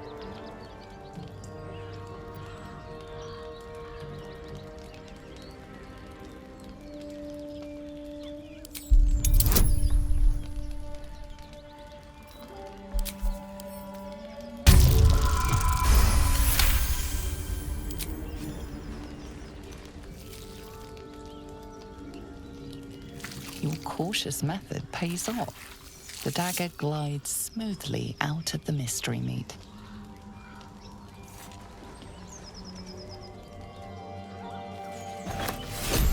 Mystery meat, tough as boar hide. Only the sharpest teeth could pierce it.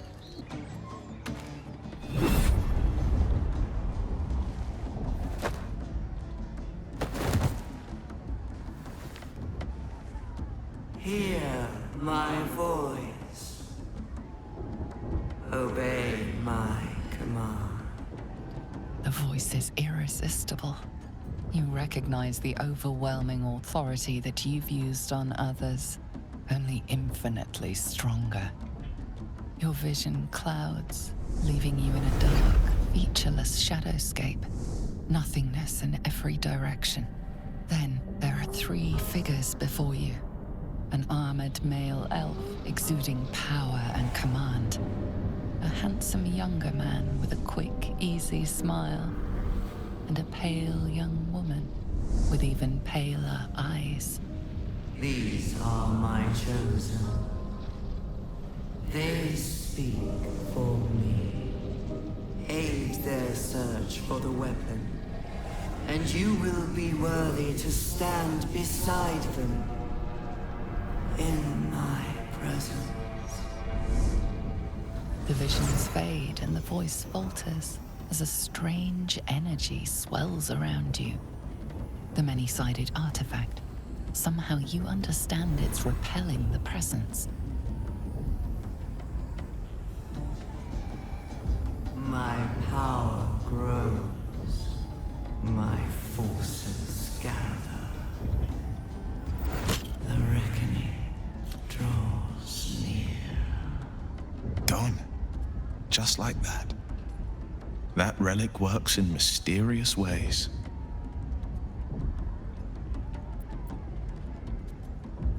No answer presents itself. The artifact is dormant. The voice and visions are gone.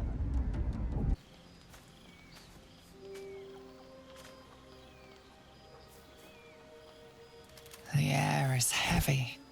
Moisture drips down your forehead. Pain shoots through your fingers.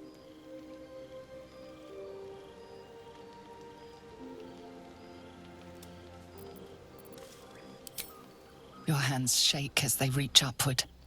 Your forehead remains drenched no matter how much you wipe.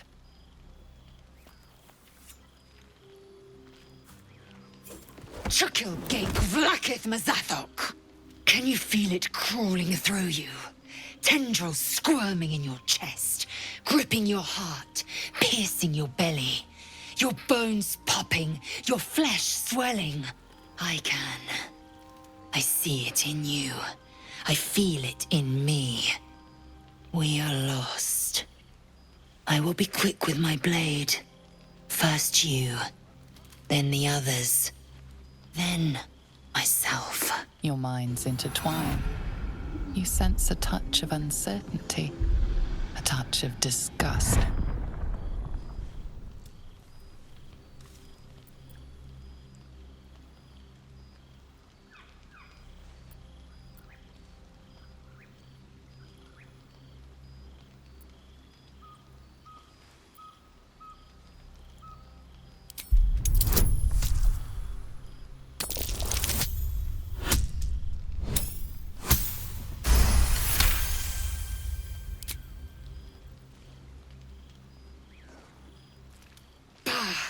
I cannot trust my own mind. So it seems I must trust yours. I will wait. But know this. I am watching.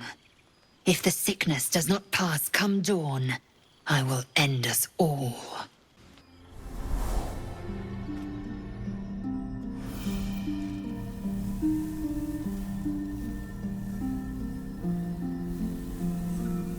I came just in time.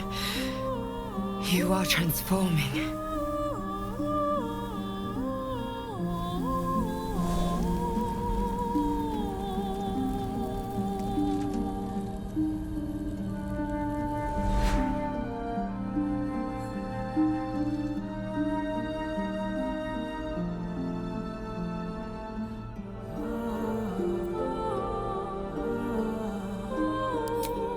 Yes, you have. I saved you before.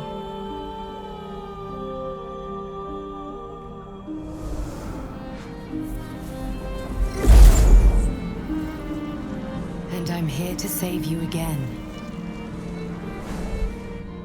Don't worry.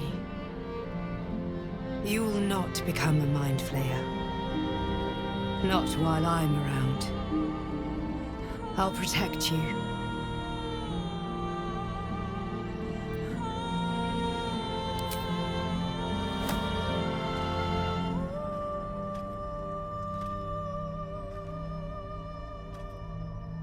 We haven't much time, so listen closely.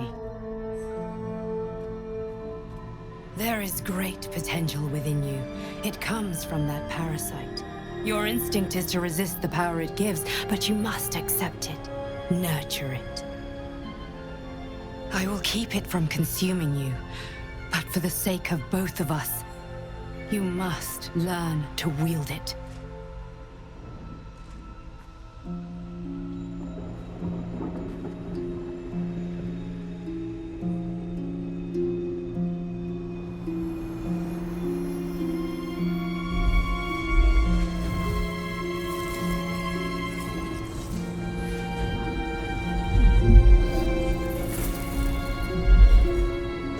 For the fate of Faerun. A fight we are losing. For now. You can change that, but only if you embrace your potential.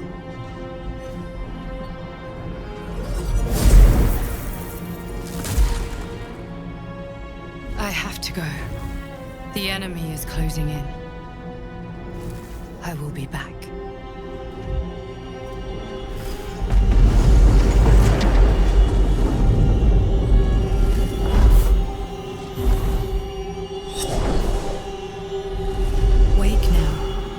You'll feel better. I promise.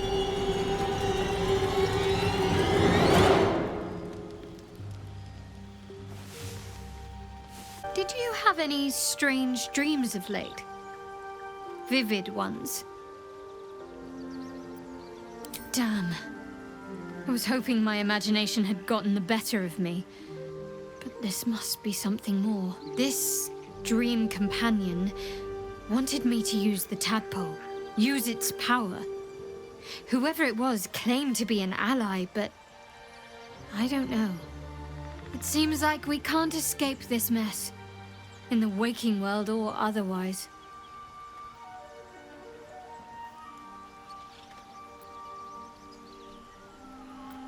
Fine.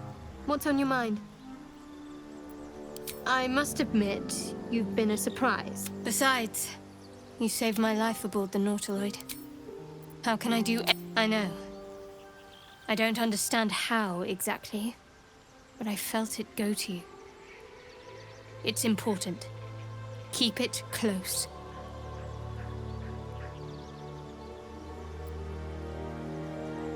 I do, but the artifact has a will of its own, and powers to enforce it. It likely won't let me take it back. The best I can do is to stay close. Bide my time. Eventually, I'll need to take it. Then, I'll have to see what can be done about that.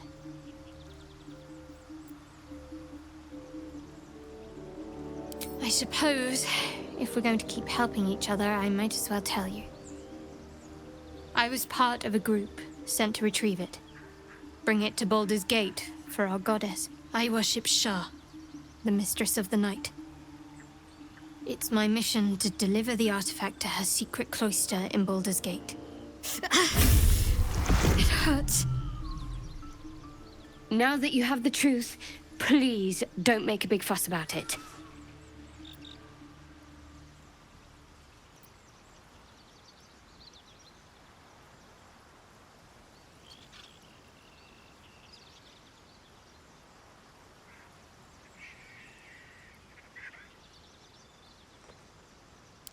Forever, ideally. And you assume too much about what I can and cannot tell. Secrecy is everything for Shah's children. It is our code, our creed, our shield. I even keep secrets from myself. I had my memories suppressed, so that nothing I know could be used against the Dark Lady. Once I prove myself, my memories will be restored. I'm not sorry I kept this from you. Not one bit. Though, perhaps that might change, if you can show an open mind.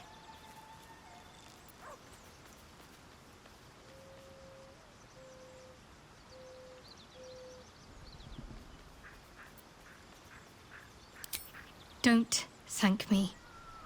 I'm breaking Lady Shah's teachings just by doing so. But sometimes you have to be practical.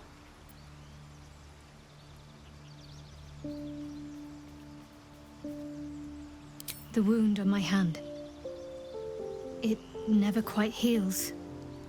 And sometimes it causes terrible pain to rip through me. It's my burden, though, from Lady Shah. I can feel her influence somehow.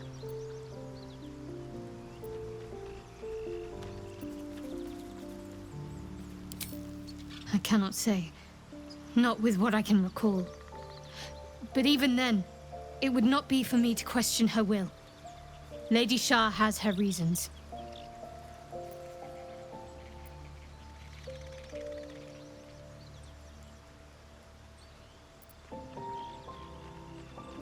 I don't think so, but you're sweet to ask.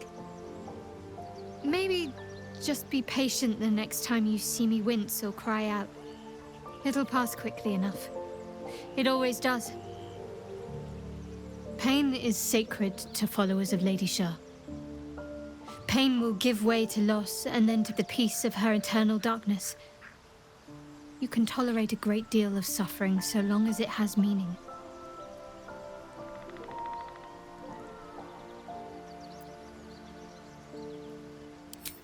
I'll try my best. But secrecy is ingrained in me. Lady Shah considers it greater protection than any shield or armor. It's difficult to say. Sometimes I wonder if it's supposed to be guiding me, punishing me, testing me. But perhaps it's none of those. Perhaps it's completely random. I'd like to hope there's more to it than that. Some meaning that Lady Shah will reveal to me when the time is right. Until then, all I can do is endure.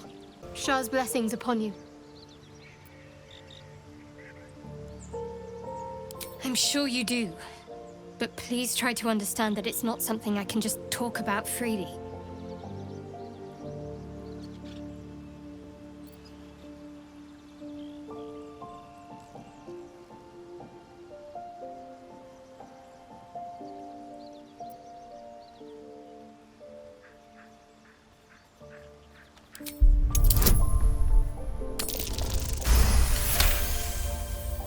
Very well.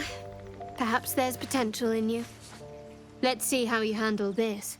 I am indeed a disciple of Shah, Mistress of the Night and Lady of Loss. I assume you've heard of her?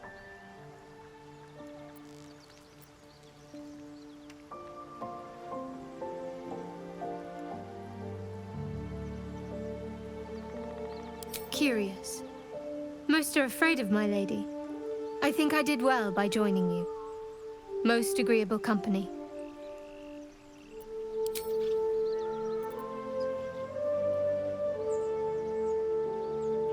You already know my biggest secrets. What more can you ask?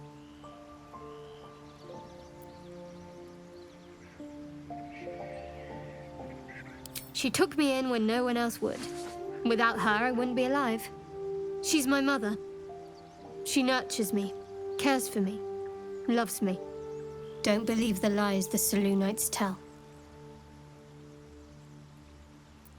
What, besides my life's calling and the greatest problem I've ever faced? Well, I like night orchids and can't swim. Is that the sort of thing you meant?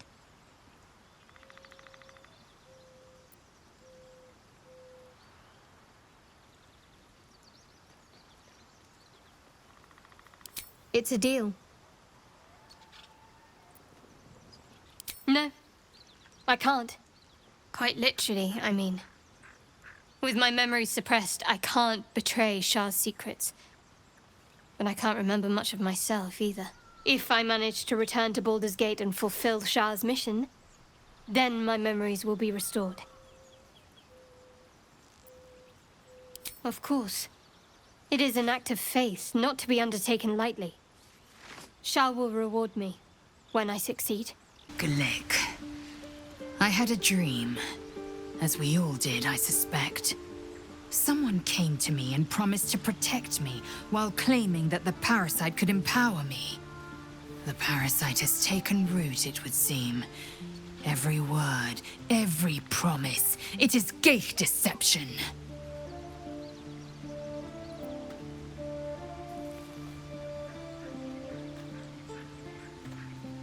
You're delusional.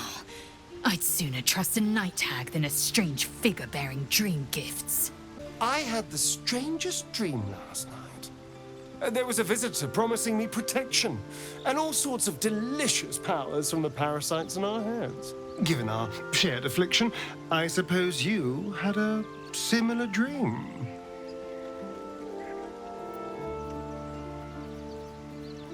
Excellent. Now we can see what these tadpoles can do for us.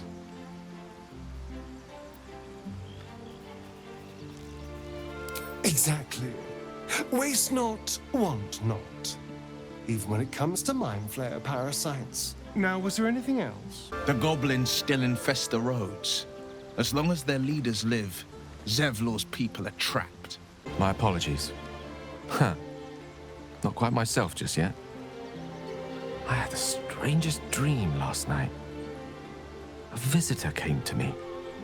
A vision of unparalleled beauty and power. She told me she was watching over me, protecting me, and that our tadpoles could prove beneficial if we embrace what powers they have to offer. An uncanny apparition. Not entirely sure what to make of it.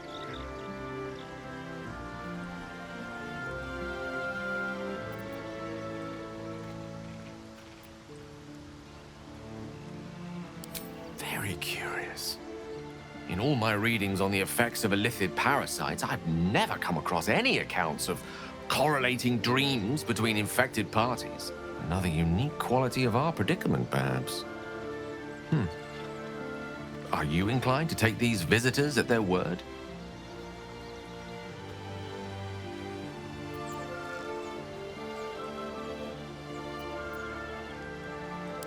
If so, we have far more to learn about the powers at play here.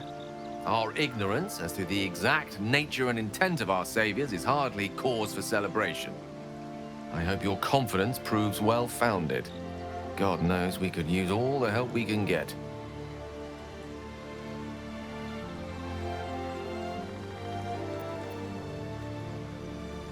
Think of it as tribute.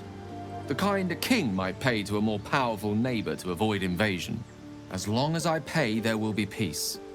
But should I ever stop, along comes a war. I can assure you, the battlefield would extend well beyond the borders of my body alone. Your enterprising approach to my problem is most encouraging. But it is a delicate process to keep my condition stable. I do not yet need to consume an item, but keep it close by. It will not be too much longer.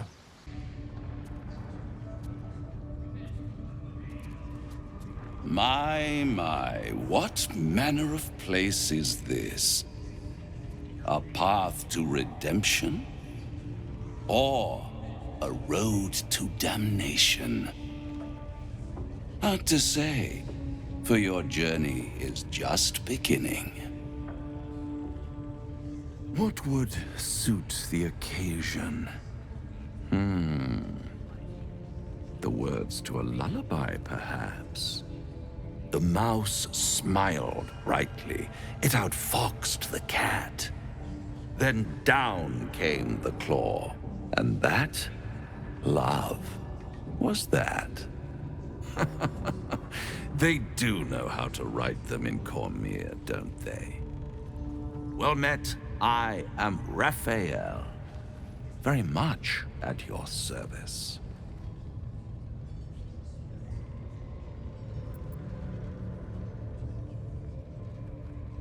Neither. The fox, rather. Hiding, in a word. A silent observer, about to break the silence. Of course, what I have to say merits some privacy, as well as some more, let's call it, refinement. This quaint little scene is decidedly too middle of nowhere for my tastes. Come.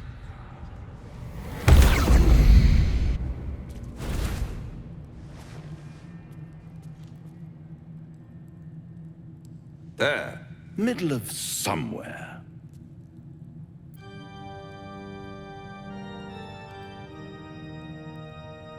The House of Hope, where the tired come to rest and the famished come to feed lavishly.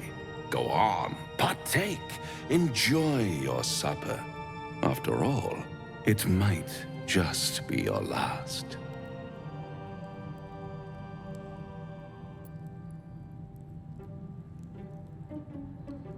Fair enough.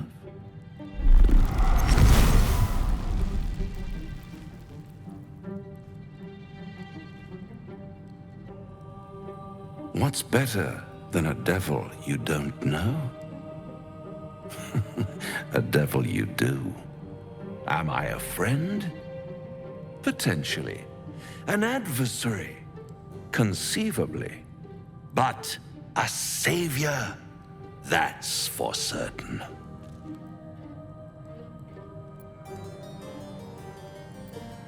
Because my compassion is boundless. I stride among the needy, giving comfort where I can. And you're in dire need. One skull, 2 tenants, and no solution in sight. I could fix it all like that.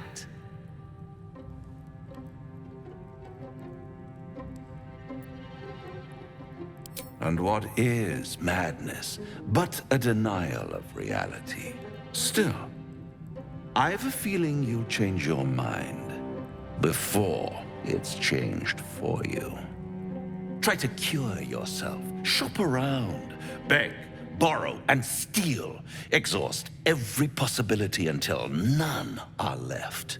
And when hope has been whittled down to the very marrow of despair, that's when you'll come knocking on my door. Hope. Such a tease.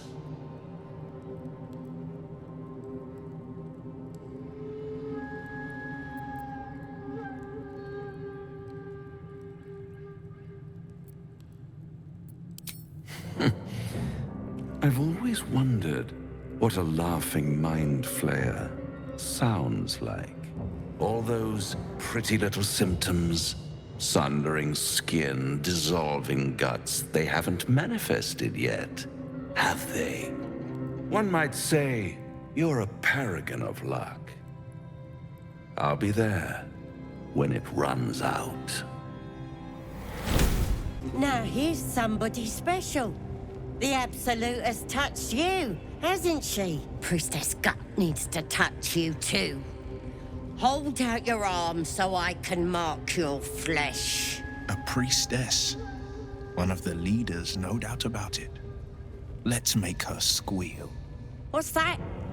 Tell your friend to keep quiet, or he'll lose his good eye.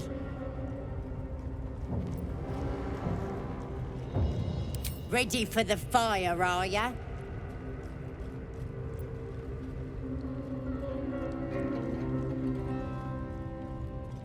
Let's the faithful recognize one another quick sharp. That way nobody'll mess with ya. And it's charged with magic. Ordinary slobs can't see it, only us that follow the Absolute. You ready? Brace yourself, this'll sting. Maybe you don't need it. After all, you're special, ain't you? Like me. She probes your mind, tangling your thoughts with hers. A familiar sensation. She too carries a power. Darkness seems to swallow the temple, leaving you with a vision of the goblin priestess receiving instruction from a handsome young man, one of the chosen. The vision dissolves away. You stand before the goblin priestess in the temple once again. Her faith floods into you, a tide of shuddering ecstasy.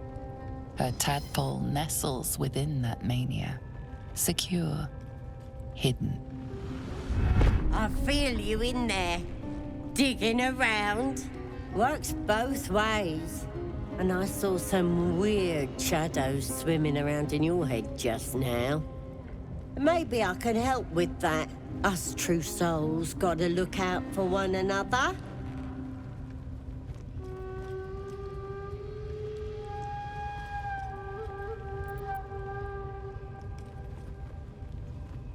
You've come to the right place. With the Absolute's will, I can fix anything. Let's deal with this in my chapel. It's private. Don't want this lot interfering with true soul business. That the jingle of coin, I hear? You've timed it well, my friend. Already turned quite the profit today, so I'm feeling generous.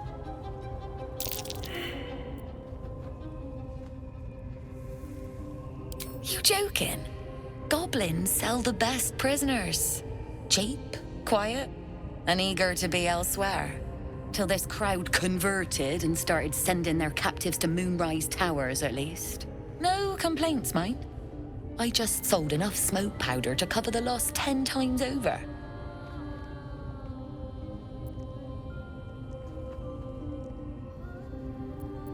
All I need to. There's an awful lot of folk flowing that way, and coin is sure to follow. Might have to find my faith and see this absolute for myself, eh? Still some deals to be done here, though. You want to trade or what? Ready to clear your head? Whatever the Absolute tells me to. Don't worry, she loves you. I can tell. Don't want a crowd of gawpers. Everybody else needs to leave.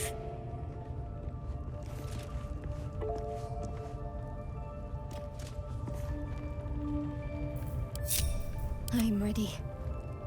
On I go. Defender of the people.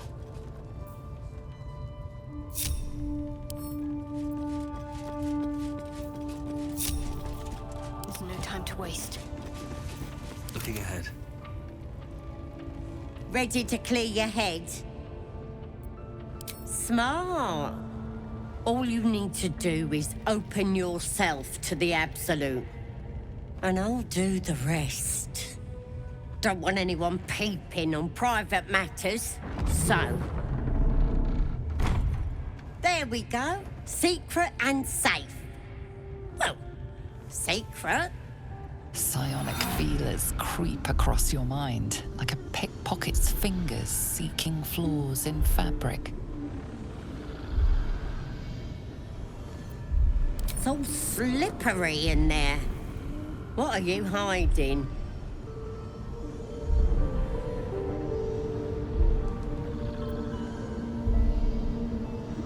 An image of the Mind Flayer reaches out to her from your memories. Hells!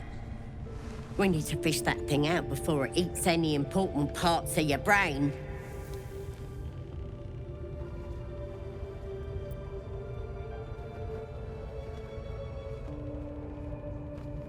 No. It's messing with your brain. You're seeing things, probably hearing voices too, yeah? No. You ain't leaving till we get to the bottom of this. You could be dangerous. It involves you putting your trust in the Absolute. Simple. I guess we're doing this the hard way, then. Sweet dreams. Wakey, wakey. Don't bother struggling. You ain't going nowhere. The Absolute wants to know all about that critter in your head. So start talking.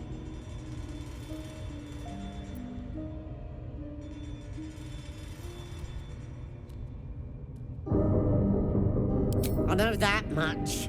I saw the whole horrible story in your memories. And I know what happens next. Your teeth fall out, your skin rips off, and you turn into one of them.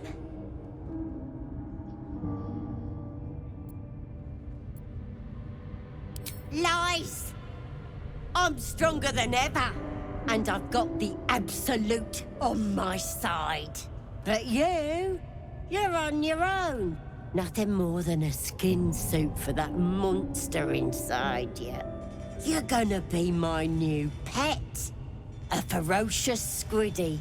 All for myself. You test the weight of the chains, looking for weak points.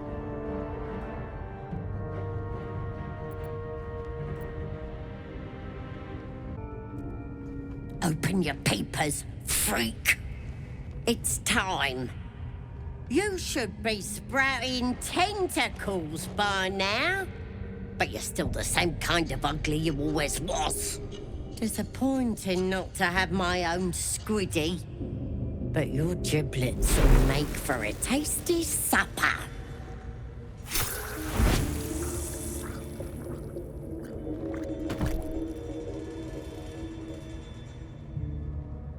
Sorry. I may have left that a little late. No lasting damage, I hope? It's my master you should thank. When you got yourself in this predicament, he sent me to help. You'll meet him again soon, and have a chance to show your gratitude.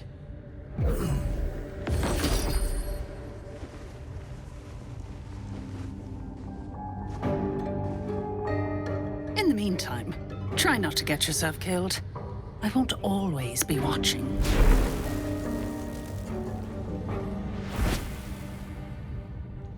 This one is a true soul parasite. It can enhance you. You can absorb its potential. Open your mind to it. You already know how.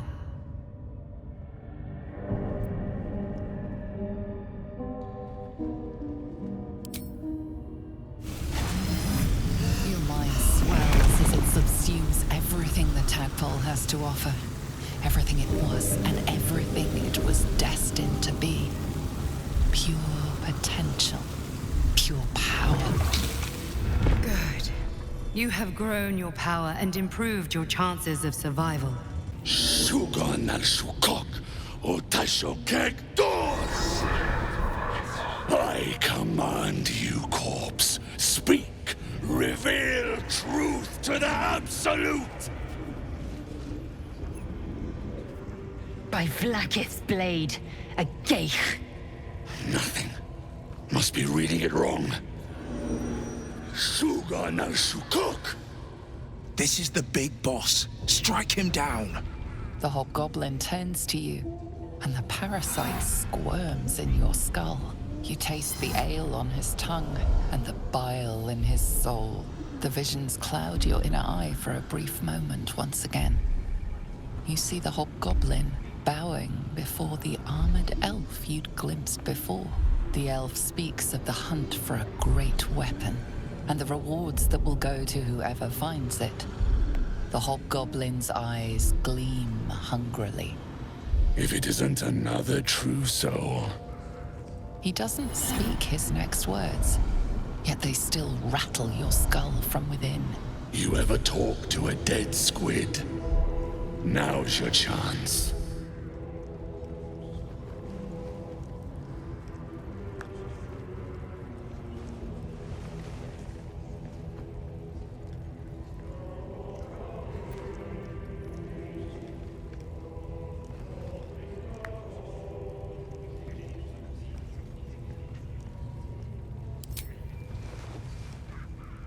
This mind flayer's build is smaller, its garb plainer. A fearsome creature even in death, but not the one that tormented you. Yet it too roamed the Nautiloid. It would have seen you, known you. Absolute says the dead Squiddy had a weapon.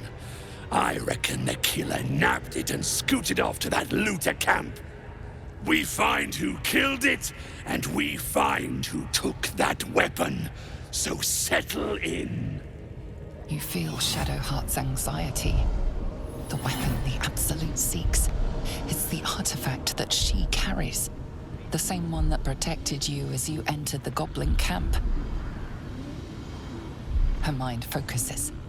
Their suspicion cannot be aroused. They cannot discover that the weapon they seek is within their grasp.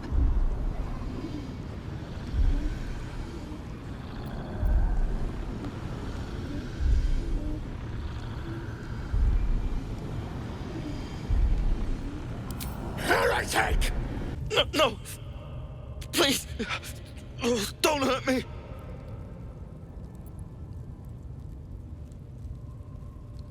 I can't tell you where the grove is. Please. If they find out, they'll kill everyone.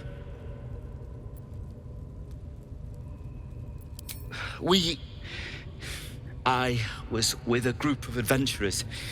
We came here for an artifact. It's called the Night Song. We tried to sneak past the goblins, but they ambushed us. I didn't think a pack of goblins could be so efficient. I don't know. The boss didn't say. He just said some wizard called Leroican would reward us if we found it. It should be here somewhere. He said there was a hidden passage underneath the temple. The place was supposed to be abandoned when we arrived. I'm not sure.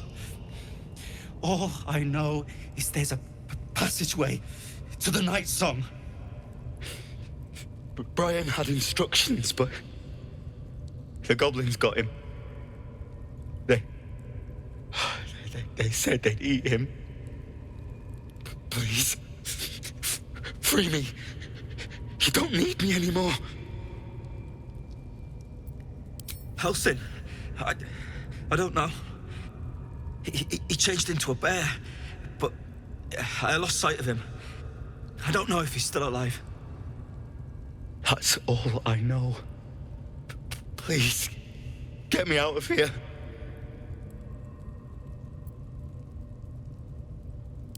Thank you. Thank you so much.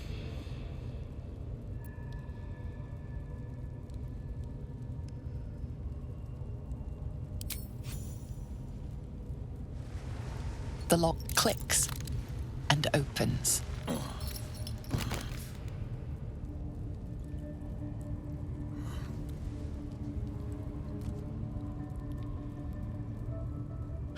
Thank you. I better go before they catch us. I should be able to make it to the grove on my own. They need to know they're in danger. The grove. To the east. They wanted to know where we came from. They'll kill everyone. Please, I need to warn them. Pardon the viscera. One should cherish all of nature's bounty, but goblin guts are quite far down the list. You aided a bear without knowing if it would savage you. A true friend of nature. Or perhaps a lunatic. Either way, I owe thanks. I am the druid Halsin.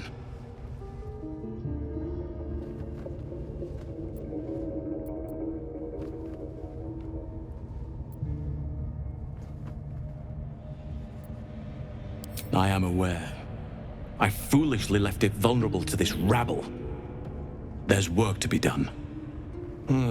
That look in your eyes. I've seen it before. Are you feeling all right?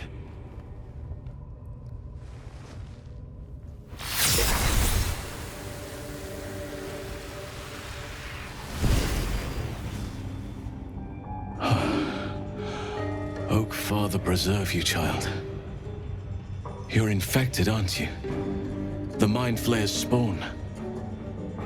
But something's different. You're aware of the monster inside you. You don't bow to the Absolute like the true souls do. How is this possible?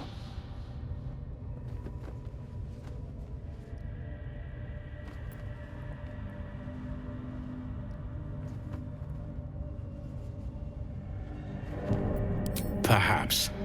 But I wouldn't want to place all my faith in blind luck. It's no coincidence that you found me here, I'll wager. You're after a cure for this parasite. I've been studying these parasites for a while now. Ever since I discovered these so-called true souls are infected with them, someone is using very powerful magic to modify these tadpoles. They're using them to exert control over the infected. I'm sorry to say, I can't undo that magic, which means I can't cure you. But that doesn't mean I can't help. I didn't find what I came here for, a way to remove the tadpoles, but I found the next best thing. I found out where they come from. That must be where these enchantments are placed on them. And it's where you'll find your cure. I overheard that the cultists are sending all of their captives to Moonrise Towers. Innocents go in, true souls come out. Given that all of these true souls are infected, it has to be the source for this magic. If you want to find a cure, you must head there and discover how the tadpoles are being manipulated. I wish I could, but there's still work I've yet to finish. Blood I've yet to spill. I've no right to ask more of you, but if you could help me, I'd be free to join your journey to Moonrise. I cannot allow these butchers to threaten my grove. The natural order must be protected.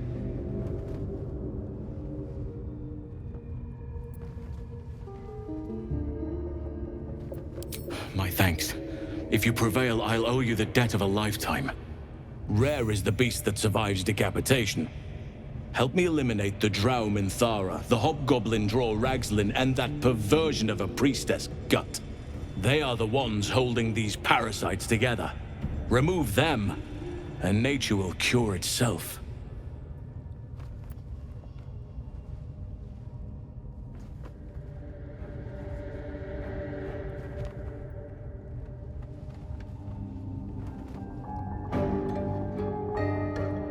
Be warned. My presence could make things more difficult.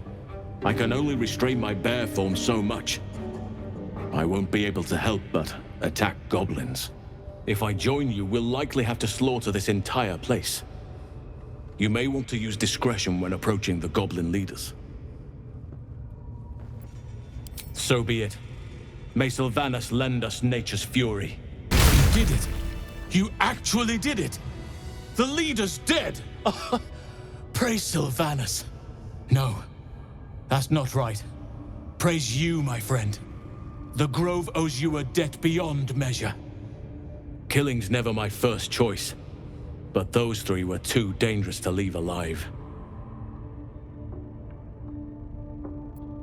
Let's get out of this pit, firstly. Return to the Grove. I'll make my own way there. I can see to some matters there, and we can discuss what comes next amidst more bucolic surroundings than here. Ah, glad you've a moment for me. My, predicament has become rather urgent. I need a magical artifact to consume. Right now. We've already found enough magic to soothe its disquiet. If you'll just give me what I need.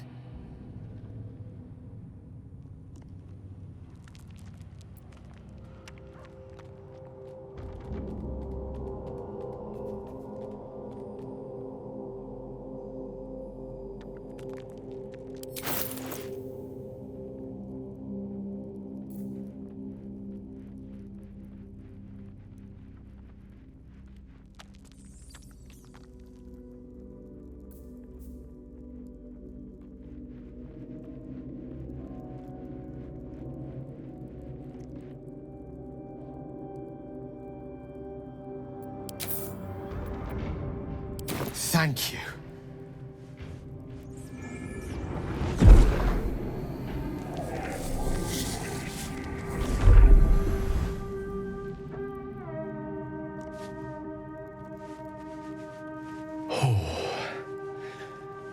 That hit the spot.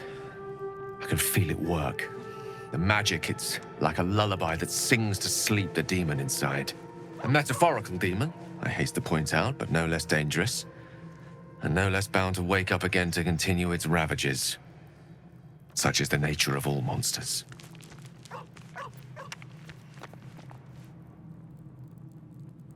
Oh, it's not so bad once you get used to it. And, on the plus side, my tower in Waterdeep has never been so free of clutter. Sincerely, though, I understand I ask a lot from you with few answers in return. But in time, all will be told.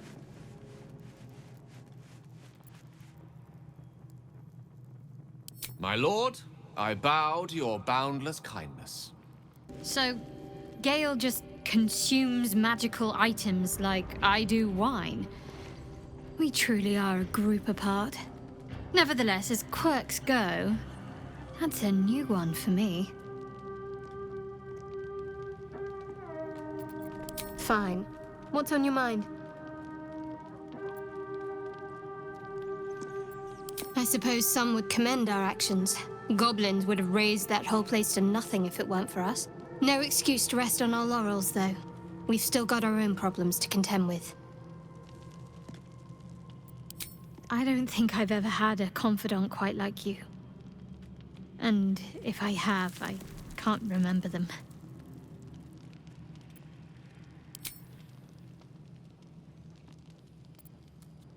On one hand, they seem useful. But on the other hand, or perhaps tentacle before long, we know where they're coming from, and what lies at the end of that path. I never expected ceremorphosis to be tempting. I think we should resist these powers. There's simply too many unknowns for us to risk it.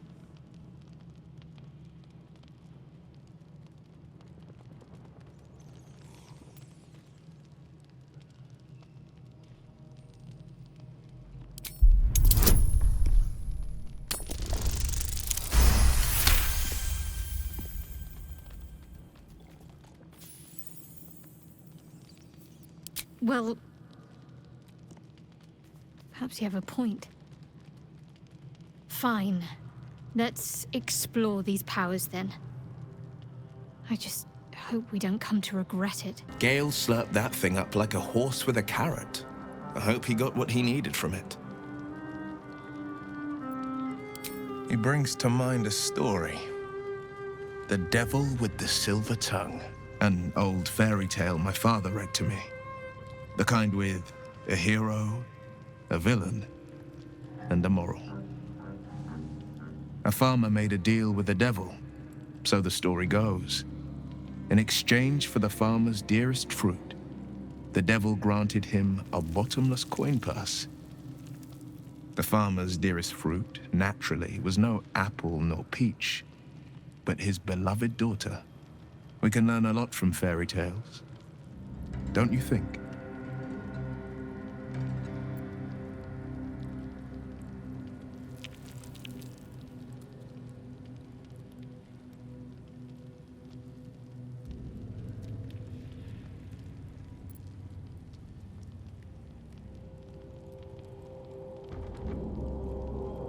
That's because you still have hope. But when he becomes your last hope, remember this.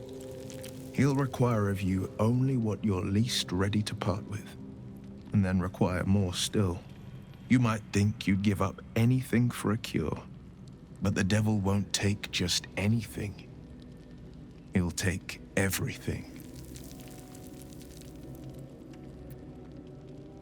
I think that unknowable powers come with unknowable consequences.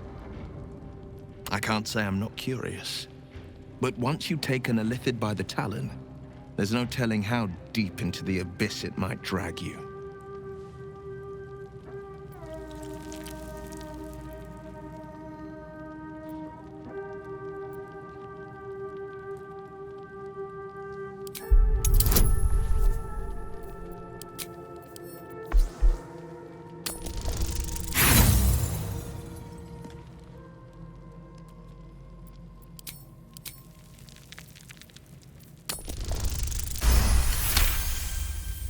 Yes, I suppose we should. Though I'm more than a bit wary. Still, I am the Frontier's avowed protector. New dangers require new skills to vanquish them. If the tadpole must be my curse, then let the powers it grants me be the Sword Coast's blessing. I will consume what I must to make it so.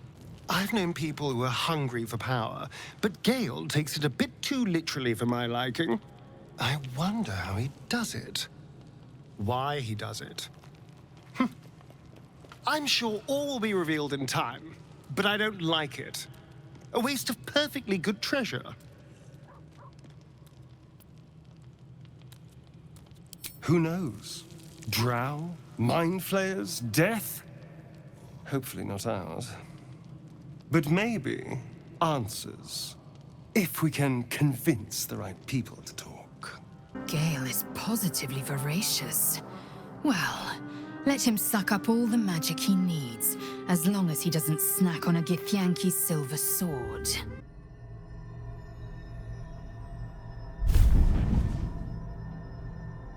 I promised I'd be back. Don't worry. I have things under control. For now. I see you've been using the powers the tadpole gives you. Good. But things haven't gone as you expected. You hoped a druid as powerful as Halsin might be able to remove your tadpole. But he couldn't. You're desperate to be rid of it. Understandable. But you're looking for solutions in the wrong places.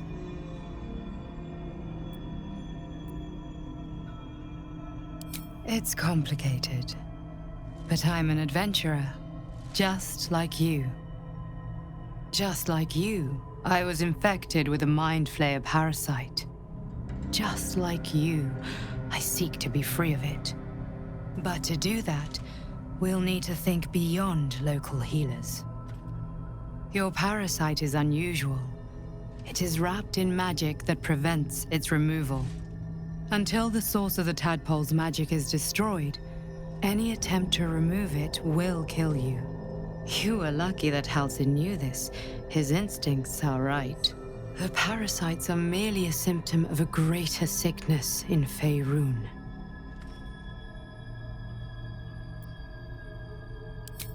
I am not sure yet. To find the answers, we must first find the source. These parasites are more than illithid spawn. They are vessels for control. The infected hear the voice of the Absolute and believe it to be a god. You witnessed it yourself with Priestess Gut. That is how the cult of the Absolute is spreading. The highest of their rank, the True Souls, carry a tadpole just like yours.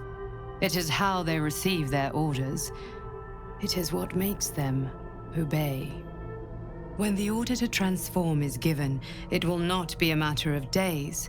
They will be mind flayers in an instant. Were it not for my protection, so would you. I have powers of my own. Unique powers. But know that we are alike. I've been trying to escape from this evil for a long time. Once, I almost succeeded. Now, through you, I've been given a new chance. You can go where I cannot, and I can protect you from that evil. If we work together, we may turn this around. Hells, they need me. I have to go.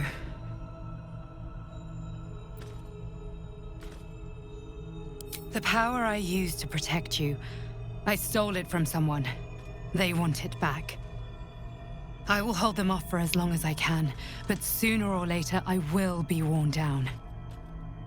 You must discover the source of the magic that controls the parasites before that happens.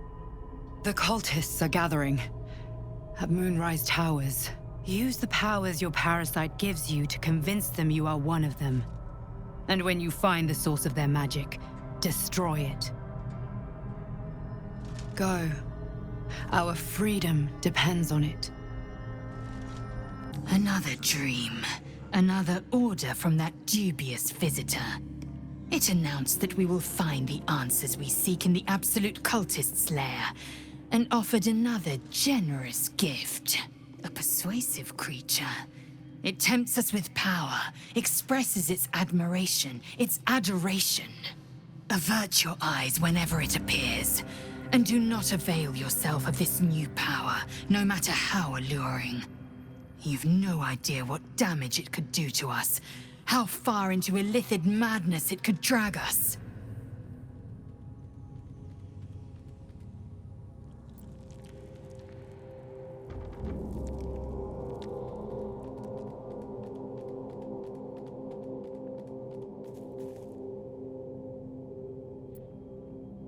Yes, the one truth that fell out of its cankered lips.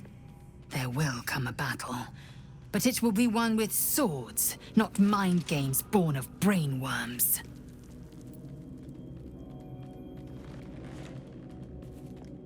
It is a certainty. I had assumed our parasites served a Geich elder, but I believe they serve a greater master still.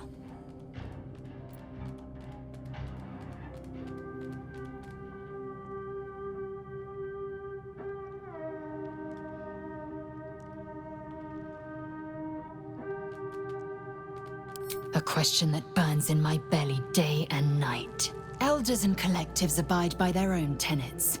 It would require a powerful creed to unite them. And now this voice, this creed, finds our own ears. If it reaches this plane, it may reach others. I've been dreaming of our enigmatic visitor again. She told me our purpose was to take on this cult of the Absolute, to infiltrate its ranks and bring it down from the inside. She even offered me greater powers, the result of some manipulation of the tadpole's psionic abilities. Given the magnitude of what we're up against, I see no harm in considering the benefit this offer might afford us. Could be the only way to reach this source in one piece.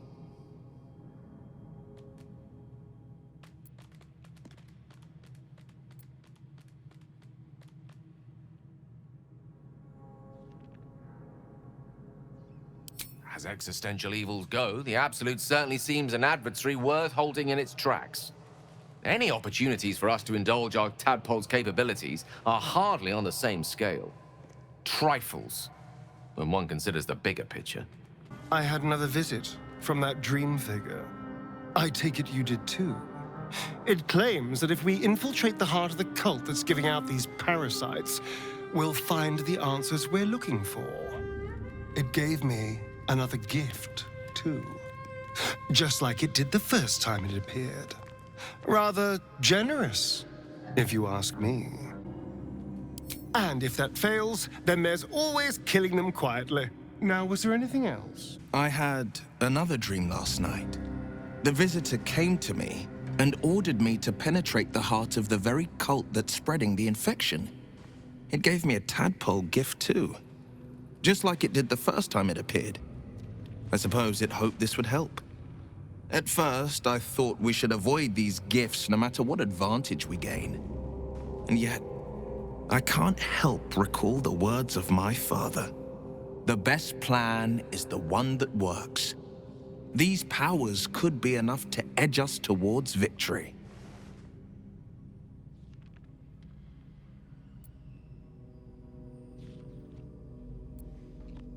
Very well. If it's mind games these parasites wish to play, we'll play. And we'll win. I had another dream. Which, I suppose, means you did as well. Whoever's reaching out to us truly does seem opposed to the Absolute, but wants us to embrace the tadpole. Venture right into the heart of the cult. Perhaps we truly have a secret protector. Or we're walking into a trap.